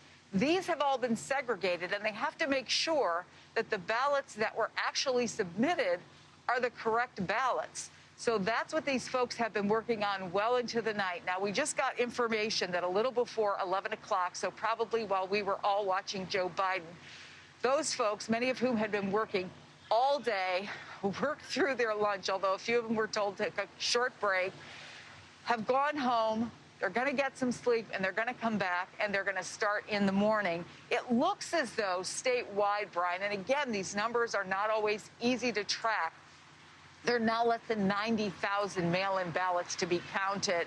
But this is exhausting work. And I think this also gives you an idea that it's not like, at the factory we're doing the same thing over and over. I don't know why Vita Vita Vegemin came into my head. It must be really late and I must be really tired thinking of Lucille Ball. But these folks are having to do a number of different tasks, one after the other after the other. They stop, they move on to the next one. And so why is it taking so long? That's one part of the reason. Now, if you talk to the Democrats, it's also, well, if we'd been able to start before Election Day, as we asked the Republicans to be able to do, we wouldn't be in this position. That's a political argument. This is where we are now, with people who are going in every day to do these jobs and having to do what are essentially multiple jobs, Brian. That's indeed why we're calling them public servants who are doing this thankless work. And we'll cling on to that number of 90,000, because when you're waiting for the big number, it's better than 100,000. Chris Jansing, our senior national correspondent tonight, finds her at the Pennsylvania State Capitol in Harrisburg. Thank you so much, as always. An unexpected wait across our country tonight in the reliably red state of Georgia. We heard Joe Biden talk about it tonight. Biden is slightly ahead at this hour. A recount is planned there. It's one of the states we're watching for you. We welcome back to our broadcast Jenna Arnold. She's an activist who was a national organizer for the Women's March on Washington. She is also the author of the recent book, Raising Our Hands, How White Women Can Stop Avoiding Hard Conversations, Start Accepting Responsibility, and Find Our Place on the New Front Lines. We also welcome back Baratunde Thurston, author, activist, comedian, former producer over at The Daily Show with Trevor Noah. He is these days the host of the podcast, How to Citizen. Well, good evening and welcome to you both. Jenna, I'd like to begin with you with a question that may sound superficial, and that is, given the news we think we're approaching, given the season we think we're approaching, how often have you had of late to think back on the fast-moving events that gave birth to the Women's March, an event that exploded beyond anyone's wildest imagination and took over the press coverage and helped form the narrative for the early part of this presidency? Indeed, it was the largest protest in human history. And one of the things that I have continued to think about over the past couple of days in particular, when I've been taken aback by how close this race is what does this next chapter look like for all of us who are extraordinarily concerned about the direction of our country, irregardless of what side it is. And I keep thinking about the 557 other marches that were organized around the country by people who had never organized marches before. You look at those individual organizers, and then you look at somebody like Stacey Abrams, who so many people today are crediting for getting Georgia over the line for the Democratic Party, for really not just registering another 800,000 voters, but doing that at the mountain, at the base of a mountain that was sheer voter suppression. And so I'm hopeful and enthusiastic and excited to see how citizens mobilize moving forward. Baratunde, we were all doing fine until we learned Leslie Jones is watching and listening to every word. So it has channeled our behavior. We share her rapture for Steve Kornacki.